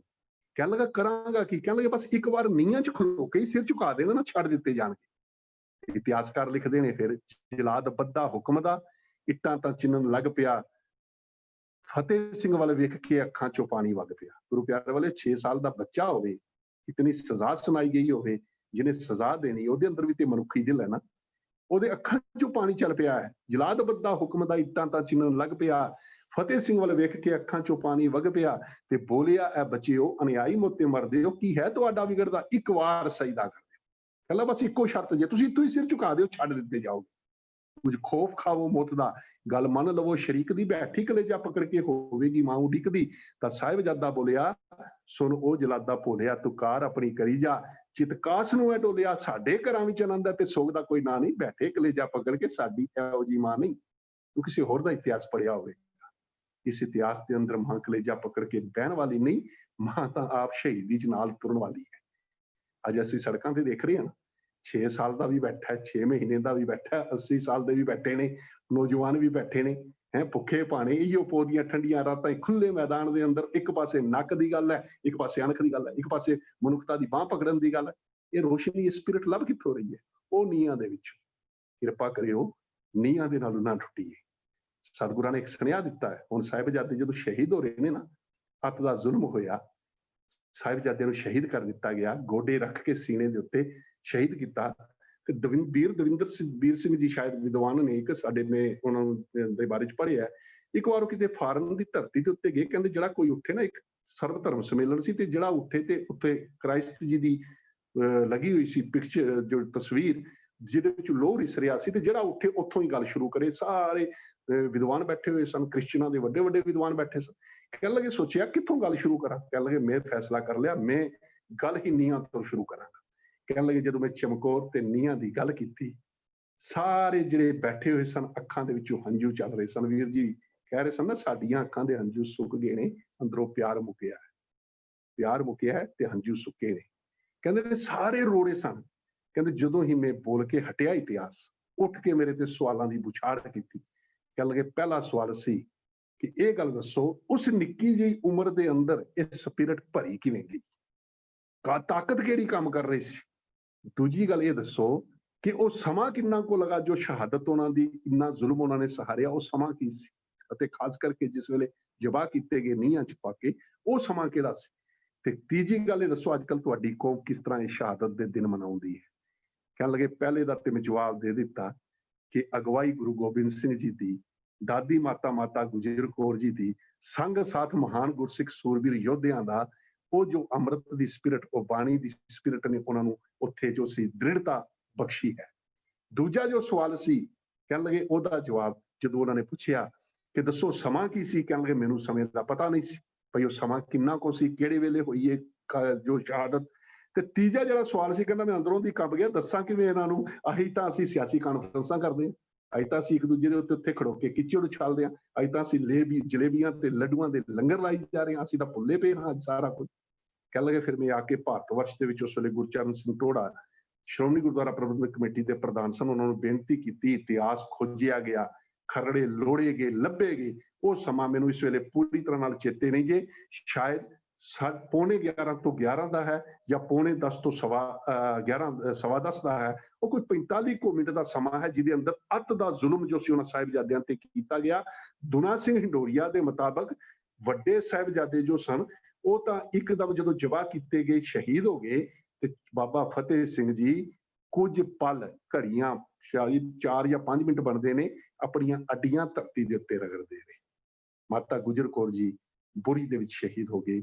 ਗੁਰੂ ਪਿਆਰ ਵਾਲਿਓ, ਕਮਾਲ ਦਾ ਇਤਿਹਾਸ ਉਹਨਾਂ ਨੇ ਸਿਰਜਿਆ ਕਿ ਅਸੀਂ ਆਪਣੇ ਸਿਰਾਂ ਦੇ ਉੱਤੇ ਸਿੱਖੀ ਰਾਜ ਦੇ ਮਹਿਲ ਰੱਖ ਕੇ ਚਲੇ ਆ ਨਾ। 1704 ਦੇ ਅੰਦਰ ਇਹ ਜ਼ੁਲਮ ਹੋਇਆ ਤੇ ਕੇਵਲ 6 ਸਾਲ ਦੇ ਅੰਦਰ 1710 ਦੇ ਵਿੱਚ ਬਾਬਾ ਬੰਦਾ ਸਿੰਘ ਬਹਾਦਰ ਜੀ ਨੇ ਆਜ਼ਾਦ ਸਿੱਖ ਰਾਜ ਕਾਇਮ ਕੀਤਾ। 6 ਪੀੜ੍ਹੀਆਂ ਦਾ ਰਾਜ, ਬਾਬਰ, ਹਮਾਯੂੰ, ਅਕਬਰ, ਸ਼ਾਹਜਹਾਨ, ਔਰੰਗਜ਼ੇਬ ਤੇ ਉਸ ਤੋਂ ਬਾਅਦ ਬਹਾਦਰ ਸ਼ਾਹ ਜ਼ਫਰ, ਇਸ ਜੋ 6-7 ਪੀੜ੍ਹੀਆਂ ਦਾ ਰਾਜ ਸਤਿਗੁਰਾਂ ਨੇ ਪਰਿਵਾਰ ਦੇ 7 ਜੀ ਦੇ ਕੇ ਉਹਦੀਆਂ ਜੜ੍ਹਾਂ ਪੱਟੀਆਂ ਨੇ, ਐਵੇਂ ਨਹੀਂ ਪੱਟੀਆਂ ਗਈਆਂ। 7 ਜੀ ਦੇ ਕੇ ਪਰਿਵਾਰ ਦੇ ਇਹ ਜੜ੍ਹਾਂ ਜੋ ਨੇ ਪੱਟੀਆਂ ਨੇ। ਤੇ ਮੇਰੇ ਸਤਿਗੁਰੂ ਪਾਤਸ਼ਾਹ ਨੇ ਆਪਣਾ ਸਭ ਕੁਝ ਕੁਰਬਾਨ ਕਰਕੇ, ਵੀਰ ਜੀ ਨੇ ਗੱਲ ਕੀਤੀ ਸੀ ਡਾਕਟਰ ਜ਼ਾਕਿਰ ਹੁਸੈਨ ਦੀ, ਮੈਨੂੰ ਇੱਕ ਵਾਰ ਮੌਕਾ ਮਿਲਿਆ ਉੱਤਰਾਂਚਲ ਚ ਜਾਣ ਦਾ। ਇੱਕ ਤਸਵੀਰ ਉੱਥੇ ਸਾਹਮਣੇ ਲੱਗੀ ਹੋਈ ਸੀ, ਹੱਥ ਦੀ ਬਣੀ ਹੋਈ ਨੀਹਾਂ ਵਿੱਚ ਸਾਹਿਬਜ਼ਾਦੇ ਖੜੇ ਨੇ। ਮੈਨੂੰ ਨੌਜਵਾਨ ਵੀਰ ਕਹਿਣ ਲੱਗੇ, ਵੀਰ ਜੀ ਇਸ ਤਸਵੀਰ ਨੂੰ ਦੇਖੋ। ਮੈਂ ਕਿਹਾ ਜੀ ਬਹੁਤ ਸੁੰਦਰ, ਬੜੀ ਕਮਾਲ ਦੀ ਬਣਾਈ ਹੈ। ਕਹਿਣ ਲੱਗੇ ਇਹਦੇ ਚ ਕੋਈ ਕਮੀ ਦੇਖੋ। ਮੈਂ ਕਿਹਾ 2, 3, 4 ਥਾਂ ਤੇ ਰੰਗ ਥੋੜਾ ਫਿੱਕਾ ਪੈ ਗਿਆ ਹੈ। ਕਹਿਣ ਲੱਗੇ ਵੀਰ ਜੀ ਰੰਗ ਫਿੱਕਾ ਨਹੀਂ ਪਿਆ, ਅਸੀਂ ਬੱਚਿਆਂ ਦਾ ਸ਼ਹੀਦੀ ਦਿਨਾਂ ਦੇ ਅੰਦਰ ਬਣਾਉਣਾ ਸੀ, ਅਸੀਂ ਬੱਚਿਆਂ ਦਾ ਜੋ ਸੀ ਉਹ ਸ਼ਹੀਦੀ ਦਿਹਾੜਿਆਂ ਦੇ ਅੰਦਰ ਕੰਪੀਟੀਸ਼ਨ ਕਰਵਾਉਣੇ ਸਨ। ਤੇ ਕਹਿਣ ਲੱਗੇ ਅਸੀਂ ਕੰਪੀਟੀਸ਼ਨ ਵਾਸਤੇ ਚੁਣਿਆ ਕਿ ਡਰਾਇੰਗ ਕੰਪੀਟੀਸ਼ਨ ਜੋ ਹੈ ਪੇਂਟਿੰਗ ਦਾ, ਉਹਦੇ ਵਿੱਚ ਕਿਸੇ ਹੱਥ ਨਾਲ ਆਰਟਿਸਟ ਦੀ ਬਣਾਈ ਹੋਈ ਤਸਵੀਰ ਸਾਹਮਣੇ ਰੱਖੀਏ, ਬੱਚੇ ਉਤੋਂ ਨਕਲ ਕਰਨ। ਕਹਿਣ ਲੱਗੇ ਇੱਕ ਬੈਸਟ ਹਿੰਦੂ ਬੱਚੀ ਆਰਟਿਸਟ ਅਸੀਂ ਲਿਆਈ, ਉਹਨੇ ਤਸਵੀਰ ਬਣਾਈ, ਤੇ ਜਦੋਂ ਤਸਵੀਰ ਬਣਾ ਰਹੀ ਸੀ, ਬਣਾਉਂਦਿਆਂ 3-4 ਵਾਰ ਰੋ ਪਈ। ਉਹ ਆਂਸੂ ਇਸ ਤਸਵੀਰ ਦੀ, ਇਹ ਜੋ ਰੰਗ ਨੇ ਇਹ ਫਿੱਕੇ ਪਏ ਨੇ। ਗੁਰੂ ਪਿਆਰ ਵਾਲਿਓ, ਸਤਿਗੁਰੂ ਪਾਤਸ਼ਾਹ ਨੇ, ਮੈਂ ਬਸ ਬੇਨਤੀ ਕਰਾਂਗਾ, ਸਮਾਂ ਹੋ ਗਿਆ, ਖਿਮਾ ਜ਼ਰੂਰ ਮੰਗਾਂਗਾ। ਇਤਿਹਾਸ ਬਹੁਤ ਕਮਾਲ ਦਾ ਹੈ, ਸਾਡਾ ਅਮੀਰ ਵਿਰਸਾ ਹੈ, ਦਰਦਨਾਕ ਹੈ, ਅੰਦਰੋਂ ਦੀ ਝੰਜੋੜਦਾ ਹੈ, ਲੇਕਿਨ ਮੇਰੇ ਤੋਂ ਸਮਾਂ 2-4-5 ਮਿੰਟ ਤੁਹਾਡੇ ਫालतू ਲੱਗ ਗਏ ਨੇ। ਬੇਨਤੀ ਕਰਾਂਗਾ ਗੁਰੂ ਪਿਆਰ ਵਾਲਿਓ, ਸਤਿਗੁਰੂ ਪਾਤਸ਼ਾਹ ਨੇ ਇੱਕ ਸੁਨੇਹਾ ਦਿੱਤਾ ਸੀ ਜਦੋਂ ਸਭ ਕੁਝ ਕੁਰਬਾਨ ਕਰਾਇਆ ਨਾ, ਬੱਚੇ ਸ਼ਹੀਦ ਕਰਵਾ ਲਏ। ਮਾਤਾਵਾਂ ਨੇ ਪੁੱਛਿਆ ਸਾਹਿਬਜ਼ਾਦੇ ਕਿੱਥੇ ਨੇ? ਬੜੇ ਫਖਰ ਦੇ ਨਾਲ ਕਿਹਾ ਸੀ, ਇਨ ਪੁੱਤਰਨ ਕੇ ਸੀਸ ਪਰ ਵਾਰ ਦੀਏ ਸੁਤ ਚਾਰ ਮੂਹੇ ਤੇ ਕਿਆ ਹੁਆ ਜੀਵਤ ਕਈ ਹਜ਼ਾਰ। ਸਾਡੇ ਵਾਸਤੇ ਕਿਹਾ ਸੀ, ਮੈਂ ਇਹਨਾਂ ਪੁੱਤਰਾਂ ਤੋਂ ਸਾਰੇ ਆਪਣੇ 4 ਲਾਲ ਵਾਰ ਦਿੱਤੇ ਨੇ। ਕੋਈ ਗੱਲ ਨਹੀਂ, ਮੇਰਾ ਖਾਲਸਾ ਜਿੰਦਾ ਹੈ। ਬੜੇ ਫਖਰ ਦੇ ਨਾਲ ਔਰੰਗਜ਼ੇਬ ਨੂੰ ਕਿਹਾ ਸੀ, ਚਿਆ ਸ਼ੁੱਧ ਕੇ ਚੂ ਬਚਗਾ ਕੁਛ ਤਾਂ ਚਾਰ ਕਿ ਬਾਕੀ ਬਾਮਾਦਸਤ ਪੇਚੀਦਾ ਮਾਰ। ਕੀ ਹੋਇਆ, ਤੂੰ ਮੇਰਾ ਖਾਲਸਾ ਭੁਜੰਗੀ, ਮੇਰੇ 4 ਸਾਹਿਬਜ਼ਾਦੇ ਮਾਰੇ ਨੇ, ਇੱਕ ਮੇਰਾ ਖਾਲਸਾ ਹਲੇ ਪਿੱਛੇ ਹੈ, ਉਹ ਤੇਰੀਆਂ ਜੜ੍ਹਾਂ ਹਿਲਾ ਕੇ ਰੱਖ ਦੇਗਾ। ਉਹਨੂੰ ਇਹ ਗੱਲ ਵੀ ਕਹੀ ਸੀ, ਮੈਂ ਤੈਨੂੰ ਪੰਜਾਬ ਦੀ ਧਰਤੀ, ਮੇਰੇ ਕੋਲ ਸਮਾਂ ਨਹੀਂ, ਜ਼ਫਰਨਾਮੇ ਦੇ ਅੰਦਰ ਸਭ ਕਹਿੰਦੇ, ਮੈਂ ਤੈਨੂੰ ਪੰਜਾਬ ਦੀ ਧਰਤੀ ਤੋਂ ਪਾਣੀ ਨਹੀਂ ਪੀਣ ਦਿਆਂਗਾ, ਨਹੀਂ ਪੀਣ ਦਿੱਤਾ, ਆਉਂ ਨਹੀਂ ਦਿੱਤਾ, ਆ ਹੀ ਨਹੀਂ ਸਕਦਾ। ਸਤਿਗੁਰਾਂ ਨੇ ਫਿਰ ਇਹ ਗੱਲ ਸਭ ਕੋਈ ਕਹਿ ਕੇ ਨਾ ਉਹਨੂੰ ਇਹ ਵੀ ਕਿਹਾ, ਨਾ ਈਮਾਨ ਪ੍ਰਸਤੀ, ਨਾ ਉਹ ਜ਼ਿਆਏ ਦੀਨ, ਨਾ ਸਾਹਿਬ ਸ਼ਨਾਸੀ, ਨਾ ਮੁਹੰਮਦ ਯਕੀ, ਨਾ ਤੂੰ ਈਮਾਨ ਪ੍ਰਸਤ ਹੈ, ਨਾ ਤੂੰ ਉਹ ਜ਼ਿਆਏ ਦੀਨ ਹੈ, ਨਾ ਤੈਨੂੰ परमात्मा ਦੀ ਪਹਿਚਾਨ ਹੈ, ਨਾ ਤੂੰ ਮੁਹੰਮਦ ਸਾਹਿਬ ਦਾ ਜੋ ਹੈ ਉਹ ਵਫਾਦਾਰ ਨਿਕਲੇ। ਨਾਲ ਧਰਮ ਸਿਖਾਇਆ, ਅਗਰਬਾਜ਼ ਸੁਣਦੋ ਸ਼ਨੀਦਤ ਬਿਮਾਸਤ, ਨੁਮਾਇਨ ਤੁਰਾ ਜਾਂਦਾ ਪਾਕੋ ਰਾਸਤ। ਮੈਂ ਤੈਨੂੰ ਸਾਫ਼ ਰਸਤਾ, ਪਾਕ ਰਸਤਾ ਦੱਸਾਂਗਾ ਜੇ ਕਿਤੇ ਮੇਰਾ ਤੇਰਾ ਆਪਸ ਵਿੱਚ ਮੇਲ ਹੋਵੇ। ਨਾਲ ਇਹ ਗੱਲ ਵੀ ਕਹੀ ਕਿ ਜੇ ਕਿਤੇ ਮੇਲ ਹੋ ਗਿਆ ਤੈਨੂੰ ਪਾਕ ਰਸਤਾ ਦੱਸਾਂਗਾ। ਅੱਜ ਉਸ ਜ਼ਫਰਨਾਮੇ ਦੇ ਉੱਤੇ ਰਿਸਰਚ ਹੈ। ਇੰਨਾ ਜ਼ੁਲਮ ਕਰਨ ਵਾਲਾ ਬਾਦਸ਼ਾਹ ਮਰਨ ਤੋਂ ਪਹਿਲਾਂ ਇਹ ਗੱਲ ਕਿਉਂ ਲਿਖਣ ਲਗਾ, ਇੱਕ ਚਿੱਠੀ ਪੜ੍ਹ ਕੇ, ਕਿ ਮੇਰੀ ਲਾਸ਼ ਕਬਰ ਦੇ ਕੋਲ ਕੋਈ ਦਰਖਤ ਨਾ ਲਾਇਓ, ਮੇਰੀ ਲਾਸ਼ ਨੂੰ ਵੀ ਛਾਂ ਮਾਣਨ ਦਾ ਹੱਕ ਨਹੀਂ। ਵੀ ਇਤਨਾ ਰੱਬ ਕਿਸੇ ਨੂੰ ਜੋ ਹੈ ਬਾਦਸ਼ਾਹ ਨਾ ਬਣਾਏ, ਬਾਦਸ਼ਾਹ ਸਭ ਤੋਂ ਬਦਬਖਤ ਹੁੰਦਾ ਹੈ। ਇੱਕ ਜ਼ਫਰਨਾਮੇ ਨੇ ਉਹਨੂੰ ਅੰਦਰੋਂ ਦੀ ਝੰਜੋੜ ਕੇ ਰੱਖਿਆ ਸੀ। ਅੱਜ ਅਸੀਂ ਸੁਣਦੇ ਹਾਂ ਨਾ, ਸੰਤ ਸਿੰਘ ਜੀ ਮਸਕੀਨ ਕਹਿੰਦੇ, ਜਦੋਂ ਮੈਂ ਉਹਦੀ ਮਜ਼ਾਰ ਤੇ ਗਿਆ, ਮੇਰੇ ਅੱਗੇ ਹੱਥ ਰੱਖਿਆ ਗਿਆ, ਕੁਝ ਦੇਖ ਕੇ ਜਾਓ। ਮੈਂ ਕਿਹਾ ਭਾਰਤ ਵਰਸ਼ ਦਾ ਬਾਦਸ਼ਾਹ पूरे दा ਉਹਦੇ ਅੱਗੇ ਹੱਥ ਰੱਖ रहे हो, ਉਹਦੀ मजार पे कहने लगा, आप जैसे आते हैं कुछ दे के जाते, यहाँ दिया बत्ती भी होता है और उससे हम उधर पूर्ति करते। कहने लगे, मैं क्या धन सतगुरु पातशाह, इन्ना जुल्म करने वाले दी, बादशाह कहाउण वाले दी कबर दे उत्ते पैसे मंगे जा रहे ने ते तुहाडे उन्हां स्थानां दे नजराने भेंट कीते जा रहे ने। आके सिखां दा सतगुरु प्रवान करो। ते गुरु प्यार वाले सतगुरां ने एक गल कही सी, जदों ਸਿੰਘਾਂ ने कहना सतगुरु एक तां निशानी रख लैंदे। कहने लगे, जे मैं वारस चुनना चाहवां, सोडियां दी कोई थोड़ नहीं है, अज तो बाद किसी गुरु दी देधारी दी लोड़ नहीं है। कोई दिल्ली ते कोई चंडीगढ़, कोई भैणी ते कोई ब्यासा, कोई कितों दी ढोल कुटेगा गुरु डम दा उच्चा खासा। मकड़ी जाला तोड़ना सिंघो, ये ठीकर चुराए भनना, गुरु ग्रंथ ते पंथ दे वाजो होर किसे नूं गुरु नहीं मनना। ये केंद्र है, ये धुरा है, इस केंद्र ते घुमदे रहना, तूड़ी इसदी दर्दी ਸਿੰਘੋਂ मत्थे लाउंदे चुमदे रहना। गल विच पल्ला, मन विच शरदा, नाल निमरता सीस निवासो। गुरु नानक ते मेहां जामन, दसां गुरां दा दर्शन पासो। गवाही गुरु नानक पातशाह दी ते अपनी जामनी रखी कि इस गुरु ग्रंथ ਸਾਹਿਬ जी दे नाल जुड़ के रहोगे, ਤੁਹਾਨੂੰ ਗੁਰੂ ਪਾਤਸ਼ਾਹ ਬਖਸ਼ਿਸ਼ਾਂ ਕਰਨਗੇ। 10 ਗੁਰੂ ਸਾਹਿਬਾਨ ਤੁਹਾਡੇ ਨਾਲ ਹਰ ਵੇਲੇ ਖੜੇ ਰਹਿਣਗੇ। ਇਸ ਕਰਕੇ ਗੁਰੂ ਪਿਆਰ ਵਾਲਿਓ, ਆਓ ਕੋਸ਼ਿਸ਼ ਕਰੀਏ। ਮੈਂ ਬੇਨਤੀ ਕਰ ਰਿਹਾ ਸੀ, ਅੱਜ ਵਜੀਦ ਖਾਨ ਹੱਸ ਰਿਹਾ ਹੈ ਜਦੋਂ ਦੇਖਦਾ ਨਾ ਸਿੱਖ ਦਾ ਸਿਰ ਥਾਂ ਥਾਂ ਦੇ ਉੱਤੇ ਝੁਕ ਰਿਹਾ। ਕਹਿੰਦਾ, ਸਾਹਿਬਜ਼ਾਦਿਓ ਕਿਹਨਾਂ ਦੇ ਵਾਸਤੇ ਸ਼ਹੀਦ ਹੋਏ ਸੀ, ਜਿਨ੍ਹਾਂ ਦਾ ਜੰਡ ਫੂਟੇ ਬੰਦਿਆਂ ਪੱਥਰਾਂ ਹਰ ਥਾਂ ਦੇ ਉੱਤੇ ਝੁਕ ਜਾਂਦਾ। ਸਾਹਿਬਜ਼ਾਦਿਓ ਕਿਹਨਾਂ ਦੇ ਵਾਸਤੇ ਸ਼ਹੀਦ ਹੋਏ ਸੀ, ਜਿਨ੍ਹਾਂ ਦੇ ਸਿਰਾਂ ਤੋਂ ਦਸਤਾਰਾਂ ਲੈ ਗਈਆਂ ਨੇ, ਜਿਹੜੇ ਅੱਜ ਥਾਂ ਥਾਂ ਦੇ ਉੱਤੇ ਰੁਲਦੇ ਫਿਰਦੇ ਨੇ। ਇਸ ਕਰਕੇ ਮੇਰਾ ਸਮਾਂ ਹੋ ਗਿਆ, ਮੈਂ ਵਾਧੂ ਸਮੇਂ ਦੀ ਜ਼ਰੂਰ ਖਿਮਾ ਕਰਾਂਗਾ, ਲੇਕਿਨ ਨਾਲ ਮੰਗਾਂਗਾ, ਨਾਲ ਬੇਨਤੀ ਵੀ ਕਰਾਂਗਾ ਕਿ ਘਰਾਂ 'ਚ ਬੈਠੇ ਹਾਂ, ਆਰਾਮ ਦੇ ਨਾਲ ਬੈਠੇ ਹਾਂ, ਮਾਛੀਵਾੜੇ ਦਾ ਜੰਗਲ ਨਹੀਂ, ਕੋਈ ਸਰਹੰਦ ਦੀਆਂ ਕੰਧਾਂ ਨਹੀਂ, ਕੋਈ ਚਮਕੌਰ ਨਹੀਂ। ਜੋ ਸਮਾਂ ਸੀ ਸਾਡਾ ਸਫਲ ਹੋ ਗਿਆ, ਮੈਂ ਖਿਮਾ ਮੰਗ ਲੈਂਦਾ। ਇਸ ਕਰਕੇ ਮੰਗ ਰਿਹਾ ਕਿ ਹੋ ਸਕਦਾ ਆਪ ਜੀ ਦੀਆਂ ਕੋਈ ਹੋਰ ਜੋ ਅਸਾਈਨਮੈਂਟਸ ਹੋਈਆਂ ਹੋਣ, ਹੋਰ ਕੋਈ ਆਪਣੇ ਰੁਝੇਵੇ ਹੋਏ ਹੋਣ, ਉਸ ਕਰਕੇ ਮੈਂ ਆਪ ਜੀ ਤੋਂ ਖਿਮਾ ਮੰਗਦਾ। ਉਹੀ ਬਾਤ ਘੱਟ ਲਈ ਖਿਮਾ ਕਰਨਾ। ਹੋ ਸਕਦਾ ਮੈਂ ਸ਼ਹੀਦਾਂ ਦੇ ਨਾਲ ਇਨਸਾਫ ਵੀ ਨਾ ਕਰ ਸਕਿਆ ਹੋਵਾਂ, ਪ੍ਰਬੰਧਕਾਂ ਦੀ ਆਸ ਦੇ ਉੱਤੇ ਵੀ ਨਾ ਪੂਰਾ ਉਤਰ ਸਕਿਆ ਹੋਵਾਂ। ਇੰਨੀਆਂ ਕੋ ਬੇਨਤੀਆਂ ਪ੍ਰਵਾਨ ਕਰਨੀਆਂ। ਵਾਹਿਗੁਰੂ ਜੀ ਕਾ ਖਾਲਸਾ, ਵਾਹਿਗੁਰੂ ਜੀ ਕੀ ਫਤਿਹ। ਸਾਹਿਬਜ਼ਾਦਿਆਂ ਦਾ ਇਹ ਵਿਰਸਾ ਜੋ ਸਾਡੀ ਕੌਮ ਨੂੰ ਮਿਲਿਆ ਹੈ, ਸੱਚਮੁੱਚ ਇੱਕ ਬਹੁਤ ਅਨਮੋਲ ਖਜ਼ਾਨਾ ਸਾਡੇ ਕੋਲ ਹੈ। ਲੇਕਿਨ ਇਸ ਅਨਮੋਲ ਖਜ਼ਾਨੇ ਨੂੰ ਅਸੀਂ ਆਪਣੇ ਹਿਰਦਿਆਂ ਵਿੱਚ ਕੈਦ ਕਰਕੇ ਰੱਖਿਆ ਹੋਇਆ। ਦੂਜੇ ਕੌਮਾਂ ਤੱਕ ਹੀ ਪਹੁੰਚਾਉਣਾ ਸੀ, ਇਸ ਅਨਮੋਲ ਖਜ਼ਾਨੇ ਨੂੰ ਆਪਣੇ ਬੱਚਿਆਂ ਤੱਕ ਵੀ ਸਾਂਝਾ ਨਾ ਕਰ ਸਕੇ। ਜੀਵਨ ਦੀ ਕਹਾਣੀ ਹੈ। ਜਦੋਂ ਸਾਹਿਬਜ਼ਾਦਿਆਂ ਨੂੰ ਜ਼ਿੰਦਗੀ ਤੇ ਮੌਤ ਵਿੱਚ ਗੱਲ ਕਹੀ ਸੀ, ਉਹ ਕਹਿਣ ਲੱਗੇ, ਸਾਨੂੰ ਪਤਾ ਹੈ ਜੀਵਨ ਬੜਾ ਕੀਮਤੀ ਹੈ, ਪਰ ਵਜ਼ੀਰ ਖਾਂ, ਉਹ ਸੂਬਿਆ, ਜ਼ਿੰਦਗੀ ਤੋਂ ਪਿਆਰੀ ਸ਼ਹਾਦਤ ਦੀ ਘੜੀ ਹੁੰਦੀ ਹੈ। ਤੇਰਾ ਆਸਾਨ ਅਸੀਂ ਜ਼ਿੰਦਗੀ ਭਰ ਨਹੀਂ ਭੁੱਲਾਂਗੇ। ਤੂੰ ਸਾਨੂੰ ਸ਼ਹੀਦੀ ਦੀ ਮੰਜ਼ਿਲ ਤੇ ਪਹੁੰਚਾਉਣ ਲੱਗੇ। ਆਪਣੇ ਸਾਰੇ ਚਾਅ, ਸਾਰੇ ਅਰਮਾਨ ਪੂਰੇ ਕਰ ਲੈ, ਕਿਤੇ ਤੇਰੇ ਦਿਲ ਵਿੱਚ ਕੋਈ ਰੀਝ ਬਾਕੀ ਨਾ ਰਹਿ ਜਾਏ। ਅਸੀਂ ਤੇਗ ਬਹਾਦਰ ਜੀ ਦੇ ਪੋਤੇ ਹਾਂ, ਦਸ਼ਮੇਸ਼ ਦੇ ਪੁੱਤਰ ਹਾਂ, ਸਾਨੂੰ ਕੱਚ ਤੇ ਸੱਚ ਪਛਾਣਨਾ ਆਉਂਦਾ। ਸੂਬਿਆ, ਯਾਦ ਰੱਖੀ, ਤੇਰੇ ਵੱਲੋਂ ਚੁਣੀਆਂ ਗਈਆਂ ਨੀਹਾਂ ਦੀਵਾਰਾਂ ਕੌਮ ਦੀ ਨੀਂਹ ਪੱਕੀ ਕਰਨਗੀਆਂ।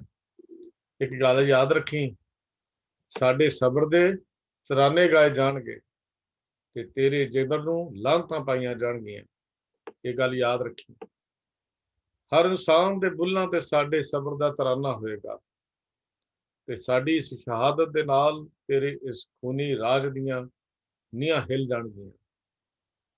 ਕਮਾਲ ਦੇ ਬੋਲ ਸਨ ਜਿਹੜੇ ਸਾਹਿਬਜ਼ਾਦਿਆਂ ਨੇ ਕਹੇ, ਤੇਰੇ ਜ਼ਬਰ ਵਾਲੀ ਸਾਡੇ ਸਬਰ ਵਾਲੀ, ਹਰ ਬੁੱਲਾਂ ਤੇ ਦਾਸਤਾਨ ਰਹਿਣੀ, ਤੇਰੇ ਰਾਜ ਦਾ ਸ਼ਾਇਦ ਹੀ ਕੁਝ ਲੱਭੇ, ਪਰ ਫਤਿਹਗੜ੍ਹ ਹੈ ਸਾਡੀ ਪਹਿਚਾਨ ਰਹਿਣੀ। ਰਾਜ ਖਤਮ ਹੋਇਆ। ਕਿਆ ਕਮਾਲ ਦਾ ਉਹ ਸਥਾਨ ਹੈ। ਮੈਂ ਤਾਂ ਹੈਰਾਨ ਹਾਂ। ਉਹ ਬੋਲ ਕਵੀ ਦੇ, ਲੋਕੀ ਲਾਲ ਪੱਥਰਾਂ ਵਿੱਚੋਂ ਭਾਲਦੇ ਨੇ, ਰੋਲੇ ਗਏ ਇੱਟਾਂ ਅੰਦਰ ਲਾਲ ਇੱਥੇ, ਇੱਟਾਂ ਛੱਡ ਕੇ ਮਿੱਟੀ ਵੀ ਲਾਲ ਹੋ ਗਈ, ਤੁਲ ਗਈ ਅਸ਼ਰਫੀਆਂ ਦੇ ਨਾਲ ਇੱਥੇ।